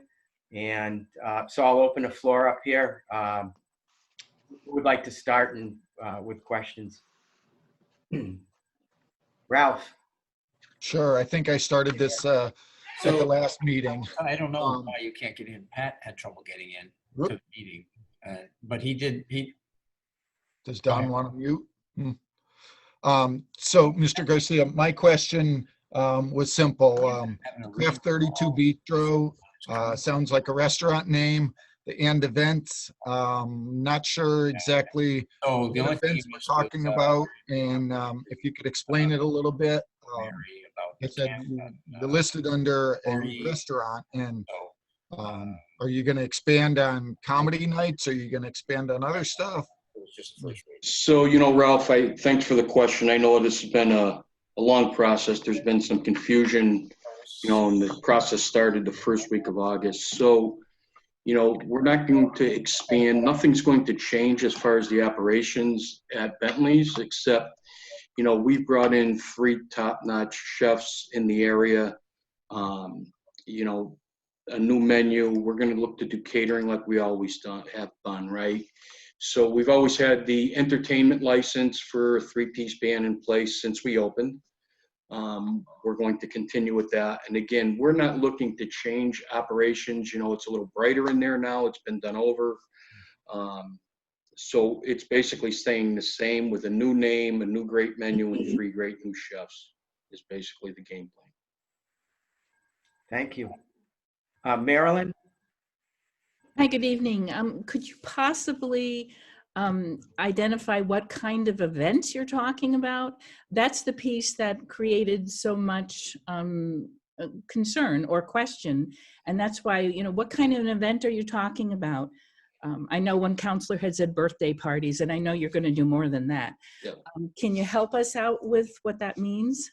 So understanding that when the chefs came in, they wanted to use the word events because they wanted to get out that we were going to be catering and having birthday parties, fundraisers, holiday parties, things that we've always done. So really the events is just what they came up with. That's going to be on the license. At this point, we have no thoughts of putting it on the signage. So at this point, it would just be on the name, DBA licensing. That's interesting. So the events is not going to be on the sign. It will not be on the sign. Okay. At this point, we have no plans to put it on the sign. And the events would also, as you're explaining, be in harmony with the restaurant use, which is perfectly permissible. Correct. Okay. All right. Thank you very much. Yep. You're welcome. Don, I saw your hand up. If you could hold that thought for just one moment. Jeannie, could you bring us up to date on where we are in the process? Because I know this has been moving along, and maybe you can provide some clarification. Sure. So business certificate, when you start a new business, you have to do the business certificate application, but also when you change your name or your location, you have to do the same process as if you were a new business. So they started this process, and it does take quite a while because the applicants aren't invited into the town hall. We're close to the public, so we move this along as well as we can for the applicant. So the business certificates has a number of approvals: building, planning, collectors, health, assessors, and lastly the clerk's office. And it always starts with the building department. And a zoning determination form has to be filled out, and in that form, the applicant did say that the proposed use of the property is the same. It's just the DBA name change. That was approved by building commissioner. The planning board approved the business certificate. So it's gone all through the right channels. It was completed. And now as far as the town of East Long Meadow is concerned, Bentley's is now going to be called Craft 32 Bistro and Events for their DBA. So the ABCC, they have a liquor license. And the ABCC only required the formal approval of the local licensing authority or the town council, one and the same, to approve the name change for their records. So if approved, I would then notify the ABCC just for the DBA name change. Okay. Thanks, Jeannie. Welcome. Don?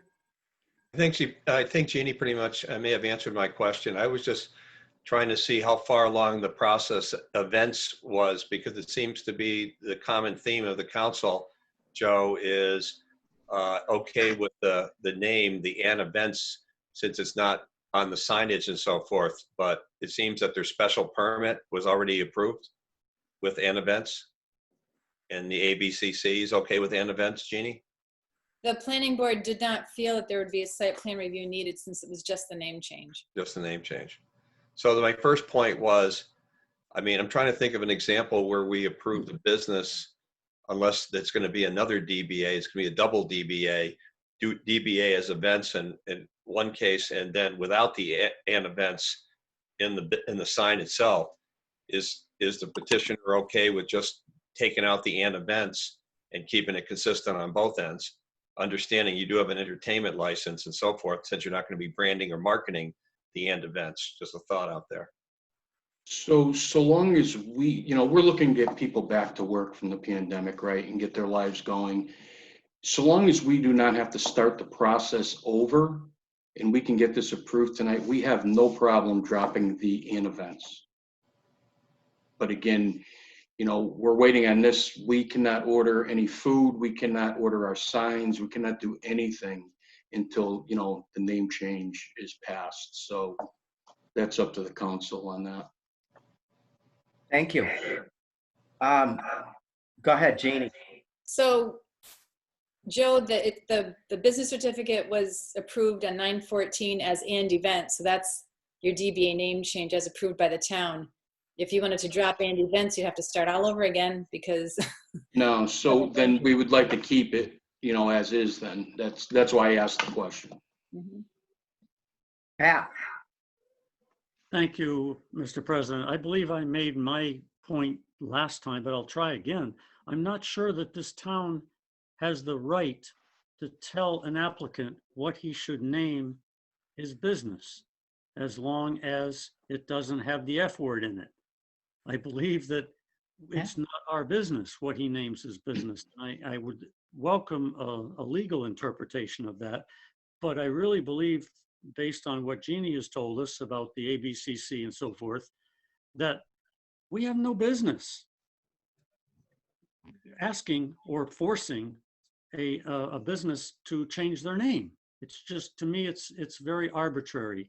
And unless I can get a legal understanding, I am in favor of going along the DBA. It appears to be simply part of the process. Thank you. Thank you. Marilyn? With all due respect to Councillor Henry, I think the concerns of the council during our last meeting pertain to the impact of what events meant. We weren't looking to change anyone's name. It could potentially impact a use, like I see you laughing. It truly was a concern of the community as to what was being proposed, quite simply. If it's a restaurant use, which is what they're licensed to be under special permit, then that's fine. Any additional events, that's why we needed to ask the question. Sorry, we're putting you into a difficult spot, Patrick. Pat, I will get to you, but Don's been patiently waiting, so Don. Yeah, and I agree with Marilyn. I think there is, we do have a right to review names to the extent that the names itself could be suggesting something that's more inclusive than they really are. For instance, if I wanted to open up Don's Bar, but in reality, it's a bar and it's a restaurant, but I want to call it Don's Bar, I would see the council would have a right to say, or, I said, no, he said, we don't allow just bars in East Long Meadow or pubs. Your name is suggestive. It's not the F word, but it does suggest something. And so I think the word and events suggests an event facility, an event hall, and so forth in there, as opposed to just a restaurant, and I think that's where it leads people to believe it's something more inclusive than it is otherwise. So, I mean, if there is a way that Jeannie, through approval by the council, can streamline simply deleting the last two and doing a modification of it with council approval of losing those two words, I think that would be an option if that was permissible. Pat? Thank you, Mike. My point was that they have an entertainment license. Entertainment's license is used for events. Therefore, whatever events they have, whether it's a culinary cook-off, whether it's a wine taster, they have a license for that. That's my piece. Thanks. Are there any other comments at this point? Mike, so through the chair, being on the planning board and events is a specific. It's not just any events. They were allowed under their special permit. I believe it's a 3-piece ensemble. They're not allowed to just do anything. And that's part of our concern. I'm okay with the petitioner saying that they're not going to have the and events on any signs or post it like that. That's more my concern, is when the public drives by and they see it, they go, oh, he's going to have multiple events here. If it's Craft 32 Bistro on the sign, I'm okay with it. That's myself personal. Thanks, Ralph. So, what we can all take away from this is that all the paperwork is in place and been documented. The business model does not seem to be changed. There will be no events on the exterior sign. So I'd like to entertain a motion at this point in time.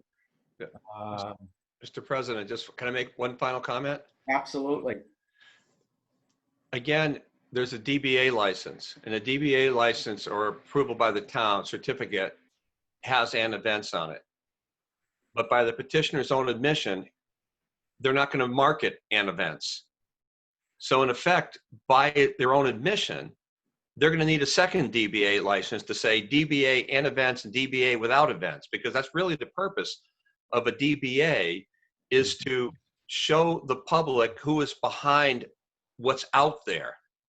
So if you're going to be issuing a DBA certificate and not use the name that's on the DBA certificate, that DBA certificate needs to be modified. And so my position would be to approve it with the marketing, because a DBA certificate is doing business as. They're not doing business as with events and events, but they're doing it without that.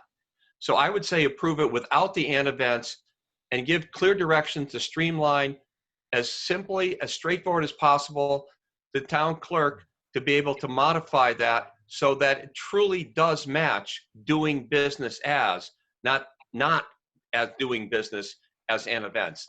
There's a disconnect, and I can't support that disconnect. So the reason why I'm saying that is we're trying to streamline to get open, right? We're in a pandemic. We need to open the doors. We need to get our employees back to work and making, generating income. We're just trying to get this done tonight where we can start moving forward. Opening tomorrow, but I'm also want to keep a DBA certificate consistent with what a DBA certificate is. So I would hope that the clerk's office, if proper, with the council's approval, can find a way to streamline a simple amendment to the DBA certificate to strike the words and events, and that way it truly is doing business as, not because there's nothing being done business-wise with and events. It's going to be strictly marked with the bistro, and I would say that would be consistent with the policy behind that, which is to let the public know what is behind that name, who's behind the alias, and if there's a disconnect with the town hall's records with what is being promoted, then I think that takes away what a DBA certificate is all about. Okay. So that being said, even though it's not in order of the motion, I would like to make a motion to approve a DBA name change to Bentley's, from Bentley's Bistro to 53 North to Craft 32 Bistro, and without the and events. I'll second that. So the motion's been made and seconded. Is there any further discussion? And if this motion passes, I want everything that we can do legally to allow the business to open up as soon as practicable. Okay, we're still in the discussion phase. Pat? Thank you, Mike. I just worry that this, no matter our good intentions, could set Mr. Garcia back by 6 weeks or better, depending on how long it takes to get through the state. I do have to say, it's very scary not getting approved tonight and delaying everything all over again. I mean, we started this process the first week of August, I believe. And there was confusion in town hall. Well, they started the process as a new ownership, which was not new ownership. It was a DBA name change. And I mean, here we are, we're getting into October and we still don't have approval for a name, which means we can't order our signs. We can't do anything. We can't order liquor. We can't order food. We can't open our doors. And that's going to cost. Mr. President, can I just interject since I made the motion, just a real quick comment? Yes. If Mr. Garcia wants to add "and events" to the marketing, then I could support that motion. What my issue is having a DBA certificate that says one thing and then have it advertised and promoted. You can put "and events" in small print, whatever. I just don't like having a DBA certificate that doesn't match up to what the branding is. The branding and the DBA certificate should match up. So if it's approved, if it's fine with the council, we would market it that way. But again, we just need to get open and get this, generating income for our employees. Okay, I think everybody understands. If we add the language, then we have a consistency with the paperwork. But adding that language doesn't mean that language is added to the sign, and that was part of our concern. So if that would satisfy Don and Marilyn and the rest of the council, then we can entertain a motion going forward in that direction. Ralph, did you have a question? I do have a question, actually. I'd like it to Jeannie, if she could answer it. How hard is it to adjust this paperwork? I mean, I've seen it done to where someone walks through town hall and basically goes to planning board, goes to the clerk, and has everything signed off on in a day. I mean, is this the DBA name change? I mean, the planning board didn't meet on it. It's under special permit. They just approved it. The building inspector just approved it. I don't see where a quick amendment should take very long. Am I incorrect in that? No, I don't think it should either. I mean, this is a unique situation. It took a while because when you change your name, it is like a new application. Right. And because some of our department heads are working remotely part of the day, or, Kevin's out in building inspections, it's hard to move along as quickly as usual, but we tried to do the best we could. I would say, if you don't mind me saying so, if the applicant wants "and events," and that's how it's been approved in the business certificate, and the council doesn't have a problem with it, maybe you approve it. If the applicant wants to take "and events" off, then I could contact other department heads tomorrow and see if we could amend it that way. I don't think it would take a long time to do that, but I'm not sure if that's going against what the applicant's intent was. Well, I would ask Don or Marilyn how they would feel about adding that language, which would definitely get him open sooner than later. I mean, I also want this business to be open sooner than later. What I'm just trying to understand, and maybe Jeannie can help me on, is that can you have a business, a doing business as, and then when you look at the sign, that's not what the doing business as. It's a derivative of the doing business as. If that's okay, if it doesn't have to match up, then I just learned that today. But I thought if you're doing business as, you have to actually do business as. So I'm just not telling him how to brand the sign, except he can put in tiny print. Hold on, I lost the light here. Basically put in "and events." So in other words, have it and then small print "and events," and that matches the business certificate. I'm trying to figure out what the end result is for the business certificate. If the public is supposed to be aware of the name and the name doesn't match the business certificate because a portion has been truncated, is that what a DBA certificate's all about? Personally, I think there could be some confusion if the sign says something different than the DBA, but the DBA is usually used, it's required by the banks for the account. The account name would have to be the same as the DBA name. Maybe a tax ID number. Sometimes carpenters need that DBA name for belonging to an association. But as far as the signage goes, I honestly wouldn't know. I don't know if that's for the building or planning department for signage. Has the signage been approved by the planning board at this point in time? Not that I know of, it was just the DBA name change. I don't know if there's a sign going up, if he has to go back to the planning board. I'm not sure about that. That's, So, just for reference, signage no longer goes through the planning board. Signage is approved by the building inspector. Well, let me ask this question. When does the signage have to be installed and pertaining to an opening date? I mean, if they chose not to put a sign up for whatever reason, if the sign wasn't finished, it wouldn't prevent them from opening, correct? In the past, a lot of times, Mike, they've done coming soon, like a banner.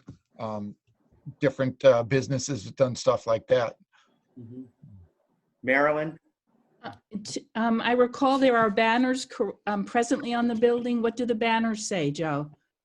They say Craft 32 Bistro and Events. Jeannie? and it's not just the sign, it would be a website title, would be a Facebook title with the name on it. So it's not just literally the signage that goes up there, any kind of branding you do, and other advertising, I would think. Am I right, Mr. Garcia? I mean, It could be, yes. right. Through the chair, Michael? Yes, Don. What I'm trying to reel back to is what the business certificate says. If the business says, I am doing business as and events, and Mr. Garcia just acknowledged that the sign up there says and events, then I'm fine with it. If you want to have your website and do an acronym for it or whatever, that's a business decision. But when you physically go to a business and the business doesn't match up, that's a second DBA certificate. So if you want to say Bentley's Bistro and events and Bentley's Bistro, or adding the extra names on it, as long as the public understands, if they go to town hall and say, who are these people that I just walked into that I saw on North Main Street? Well, they know that this is now the new place because it says coming soon and events. I'm okay with and events as long as it brands with that.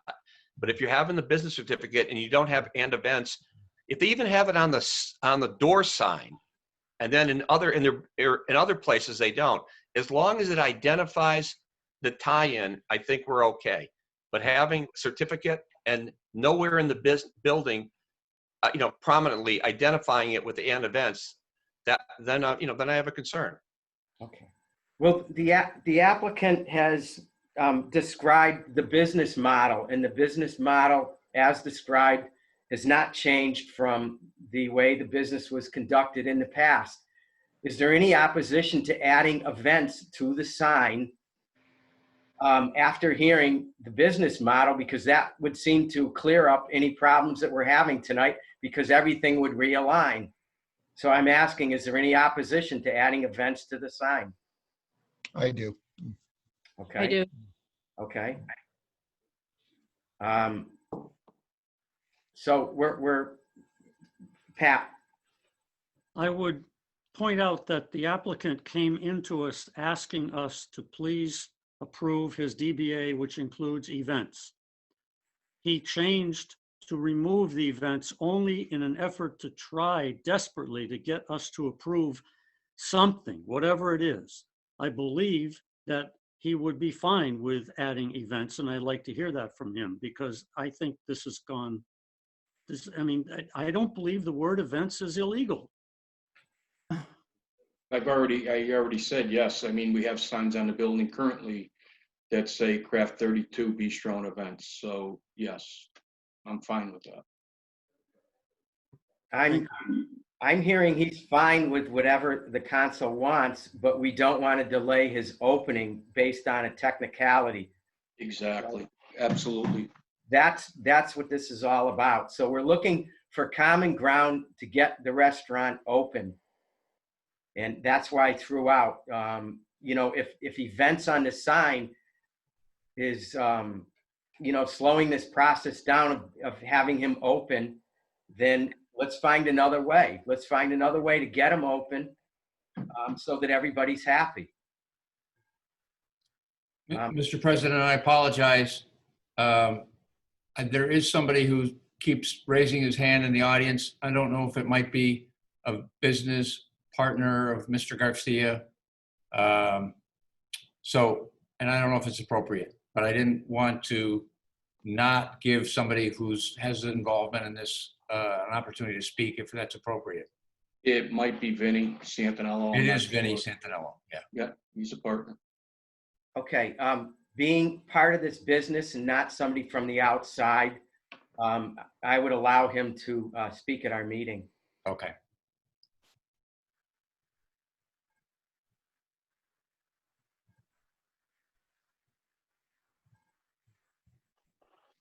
Can you hear me? Yes.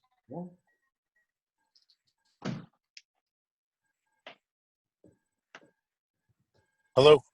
I keep getting knocked off the meeting here. I want to reiterate, I don't know what my partner has expressed. We've been here for 9 years. We've had 0 violations ever on our entertainment license. We're part of the community. You know, we're involved in dinners for the elderly. I mean, we have been a pretty much of a role model liquor license in East Longmeadow. In the middle of a pandemic, we could have closed our doors.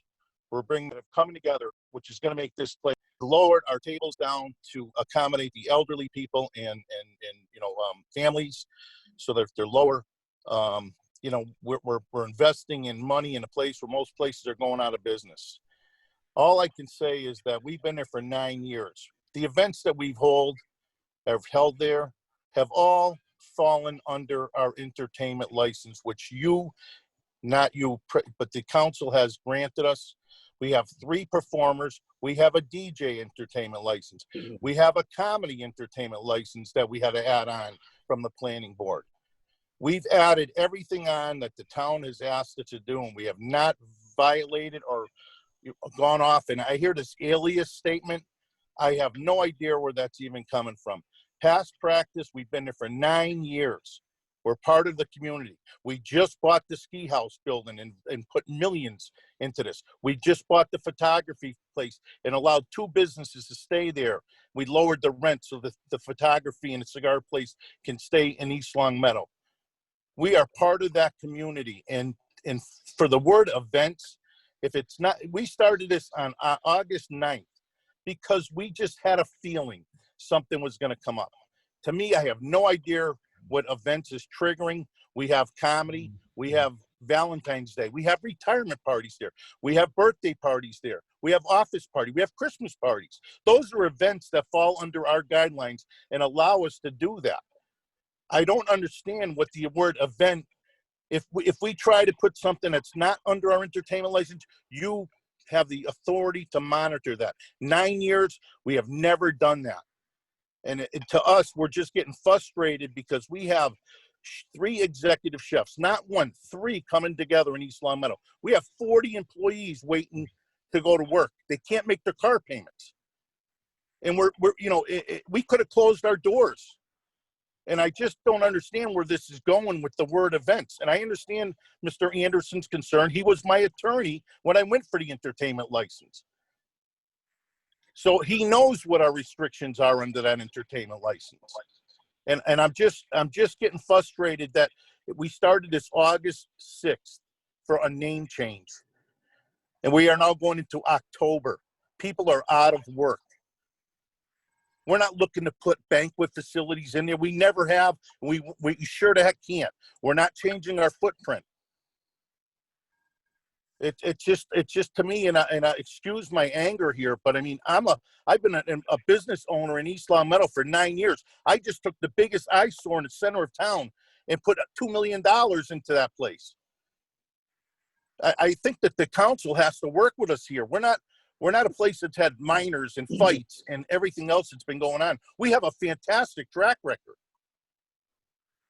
And I just don't understand where this is going here. I don't understand it. And Pat, I appreciate your concern about where this is going with the word events, but we're allowed to have events there. We've done it after funeral services, baptisms, birthday parties, retirement parties. We hold events there. And we are closing on a Monday because we will be available for after funeral services. And I just want to reiterate to you guys, you know, we just need your help here. We got to get open. We've got 60 employees sitting in the wings with no pay, no money coming in. And I can assure you, I've invested in the town of East Long Meadow over the last 3 years in 3 different buildings. This is going to be a premier restaurant. Premier. When everybody's laying off, we're footing the bill for 3 executive chefs to come in. And we also, the event word means we have a catering license that we have been issued for 9 years in East Long Meadow. We hold a catering license that we pay for every year. It will allow us to do off-premise events. And that's, you know, that's where I'm going with this. And I just hope you guys can get us open. We started this process on August 6th or 8th. For some reason, it got thrown in as a new ownership, which was not the case. We had to correct that issue with the planning board. And I just, you know, I understand everybody's just put it off for 2 weeks, put it off for 2 more weeks. We're in the middle of a pandemic. We're floating money here for employees that aren't even working. And I don't think it's fair. I don't think it's fair, Councilor Kane, that, you know, we're being held to a different standard. I hear some of these words coming out, a wine tasting, whatever. We're allowed to have a wine tasting. We don't want anything different than every restaurant in East Long Meadow is allowed to do right now. We don't want anything more, but we don't want anything less.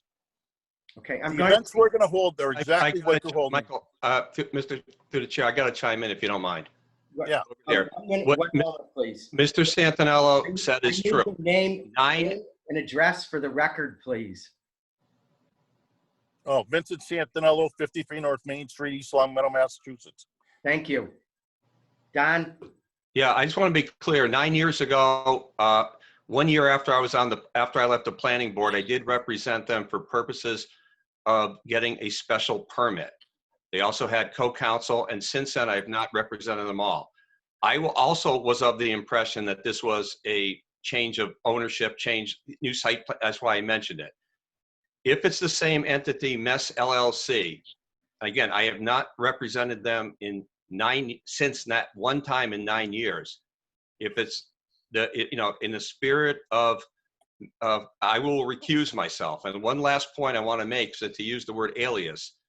And I just want to be clear. My point was simply that a business certificate said one thing and the branding says another.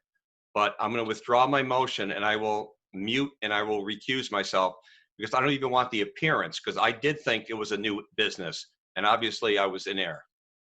Well, you know, I'm just trying to say there's been multiple errors here, coming from the town. You know, we're paying a price that it was under the impression that we were a new ownership. We are the same ownership. And, we're being delayed a name change.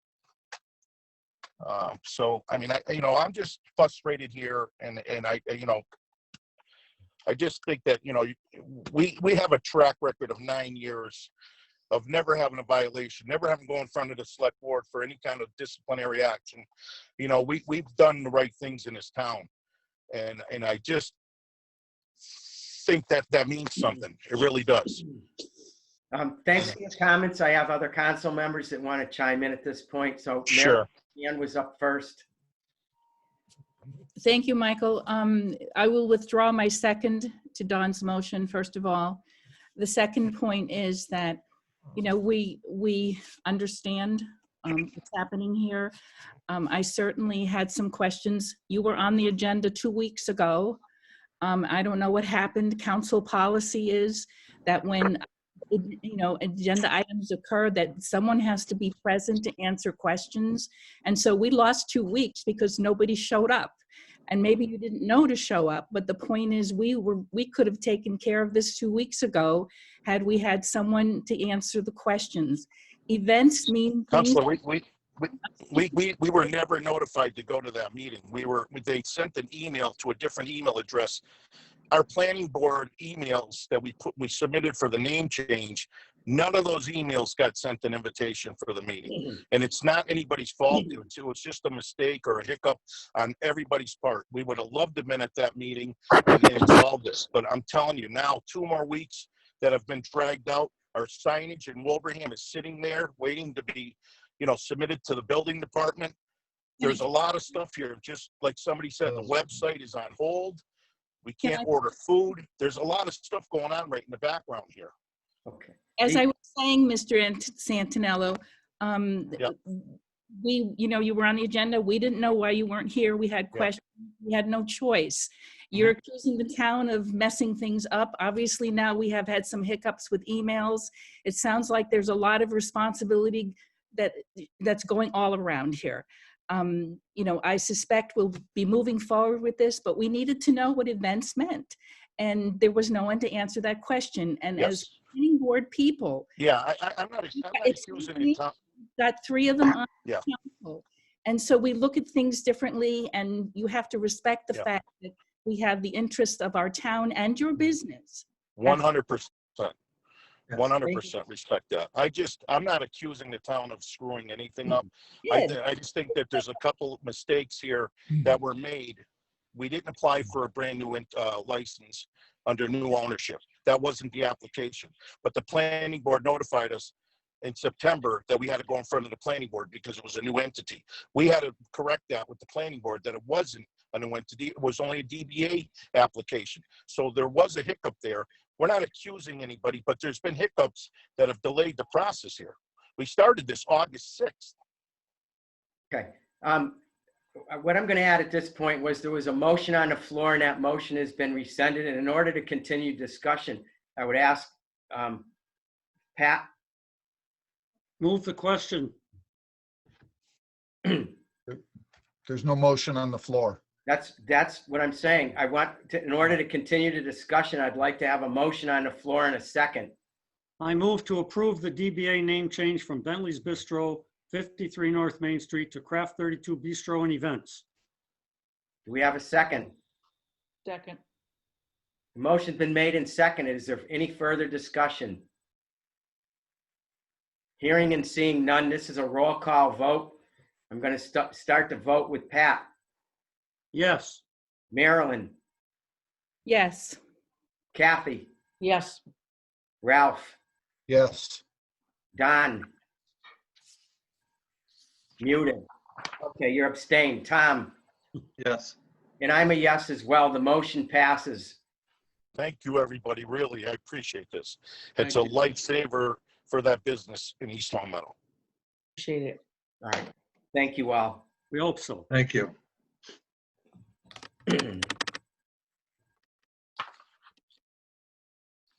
Okay, under licensing matter, I'm going to let you know how this ended up on our agenda here.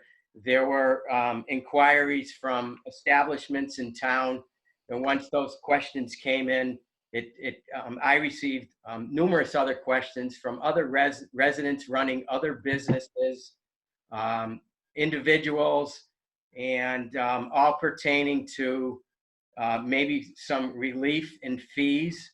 And if they were incorporated for one business, would another business without the same affiliation be entitled to maybe those same benefits? And how, if those benefits were awarded, how would that affect our mill rate? How does it coincide with the other 16,000 residents that reside in town? So we are going to have a discussion on this. This can be tabled. It doesn't have to be voted on. So we'll start in a discussion phase. I'll just remind everyone, this is not a public hearing. And because any ramifications that this town council adopts in terms of any changes in fee structures, it obviously will affect the budget.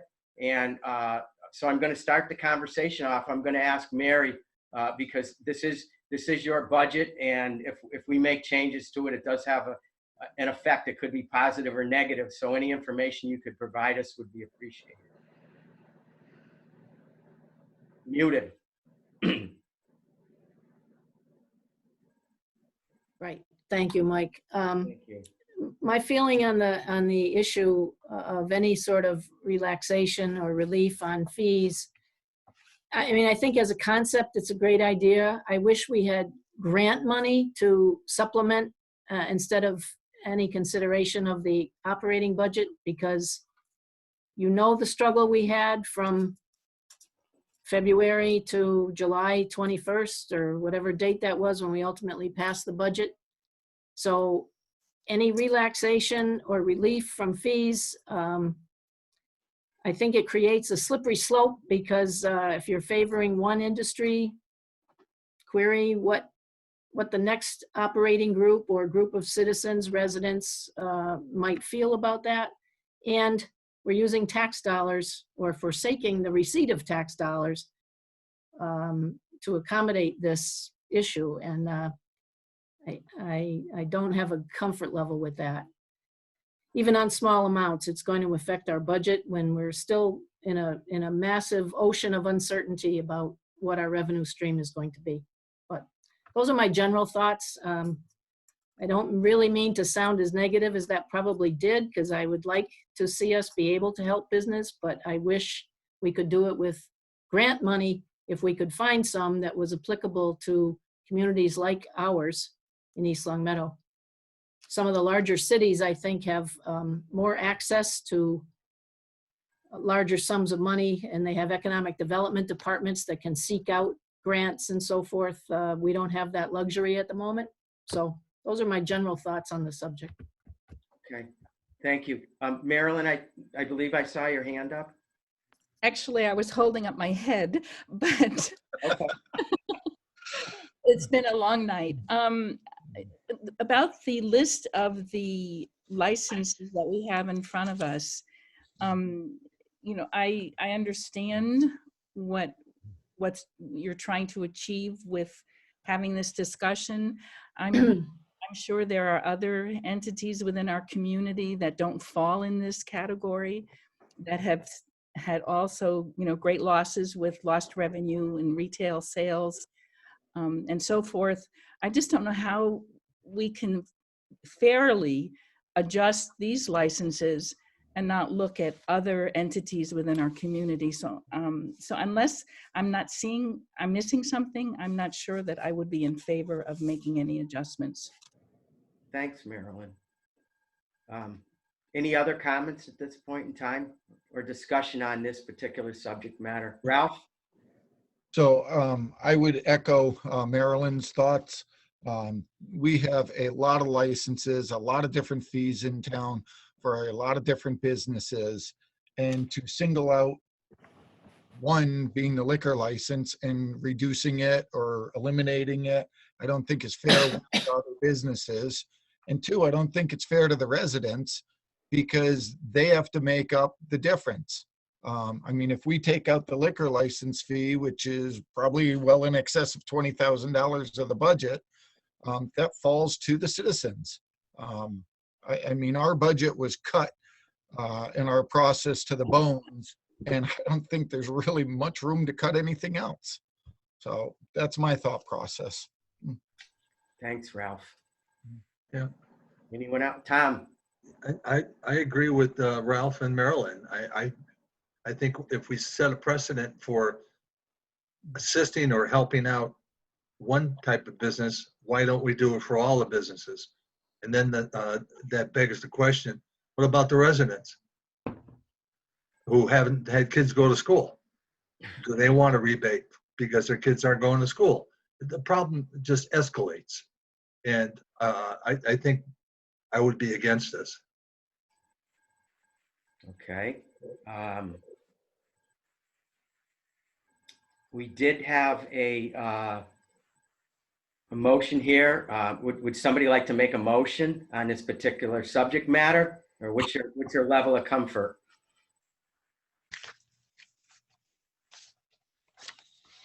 Kathy?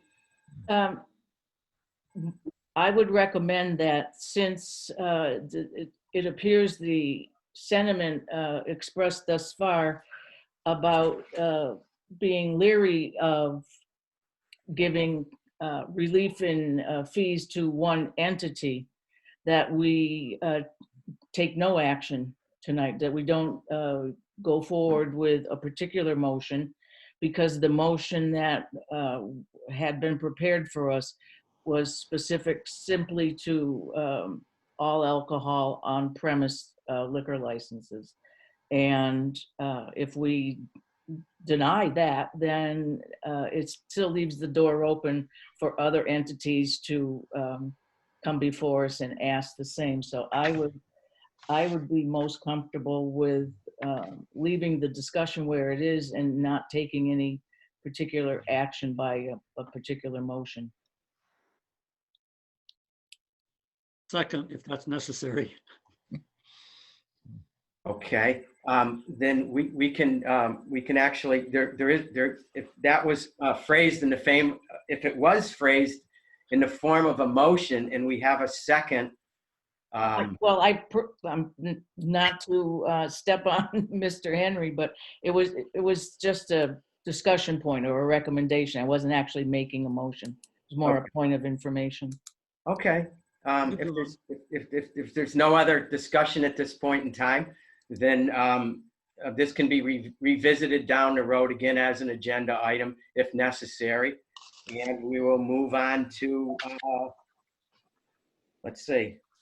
I have too many screens here at one time. So under licensing matter, that completes our licensing matters. I don't believe there's any financial matters at this point in time. We have no old business. We have no new business. And how about anyone with any action items for our next council meeting pertaining to tonight's meeting? They could be about our continued public hearing. But, Tom? I just want to ask the question. Mary mentioned with the approval of the budget, there was still an open end to the approval of the budget.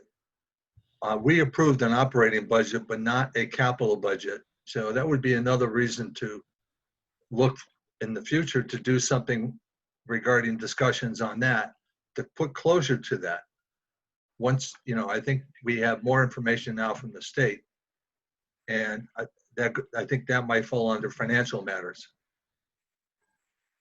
Okay, so we'll consider that for an action item, and I believe, like you said, we don't have all the information, and until we have that information, it's very hard to make sound business decisions.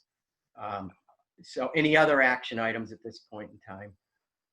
Okay, all right, hearing and seeing none. We do not have any executive session for tonight's meeting. For planning purposes, because there will be a second reading regarding 330 Chestnut Street. We can plan on a October 13th Town Council meeting at 6 p.m. That being said, I'll entertain a motion to adjourn. I move to adjourn. Motion's been made and seconded. It is now 8:27. We can consider ourselves adjourned. Have a great evening. Thank you all. Thank you, everyone. Bye. Good night. Good night. Good night.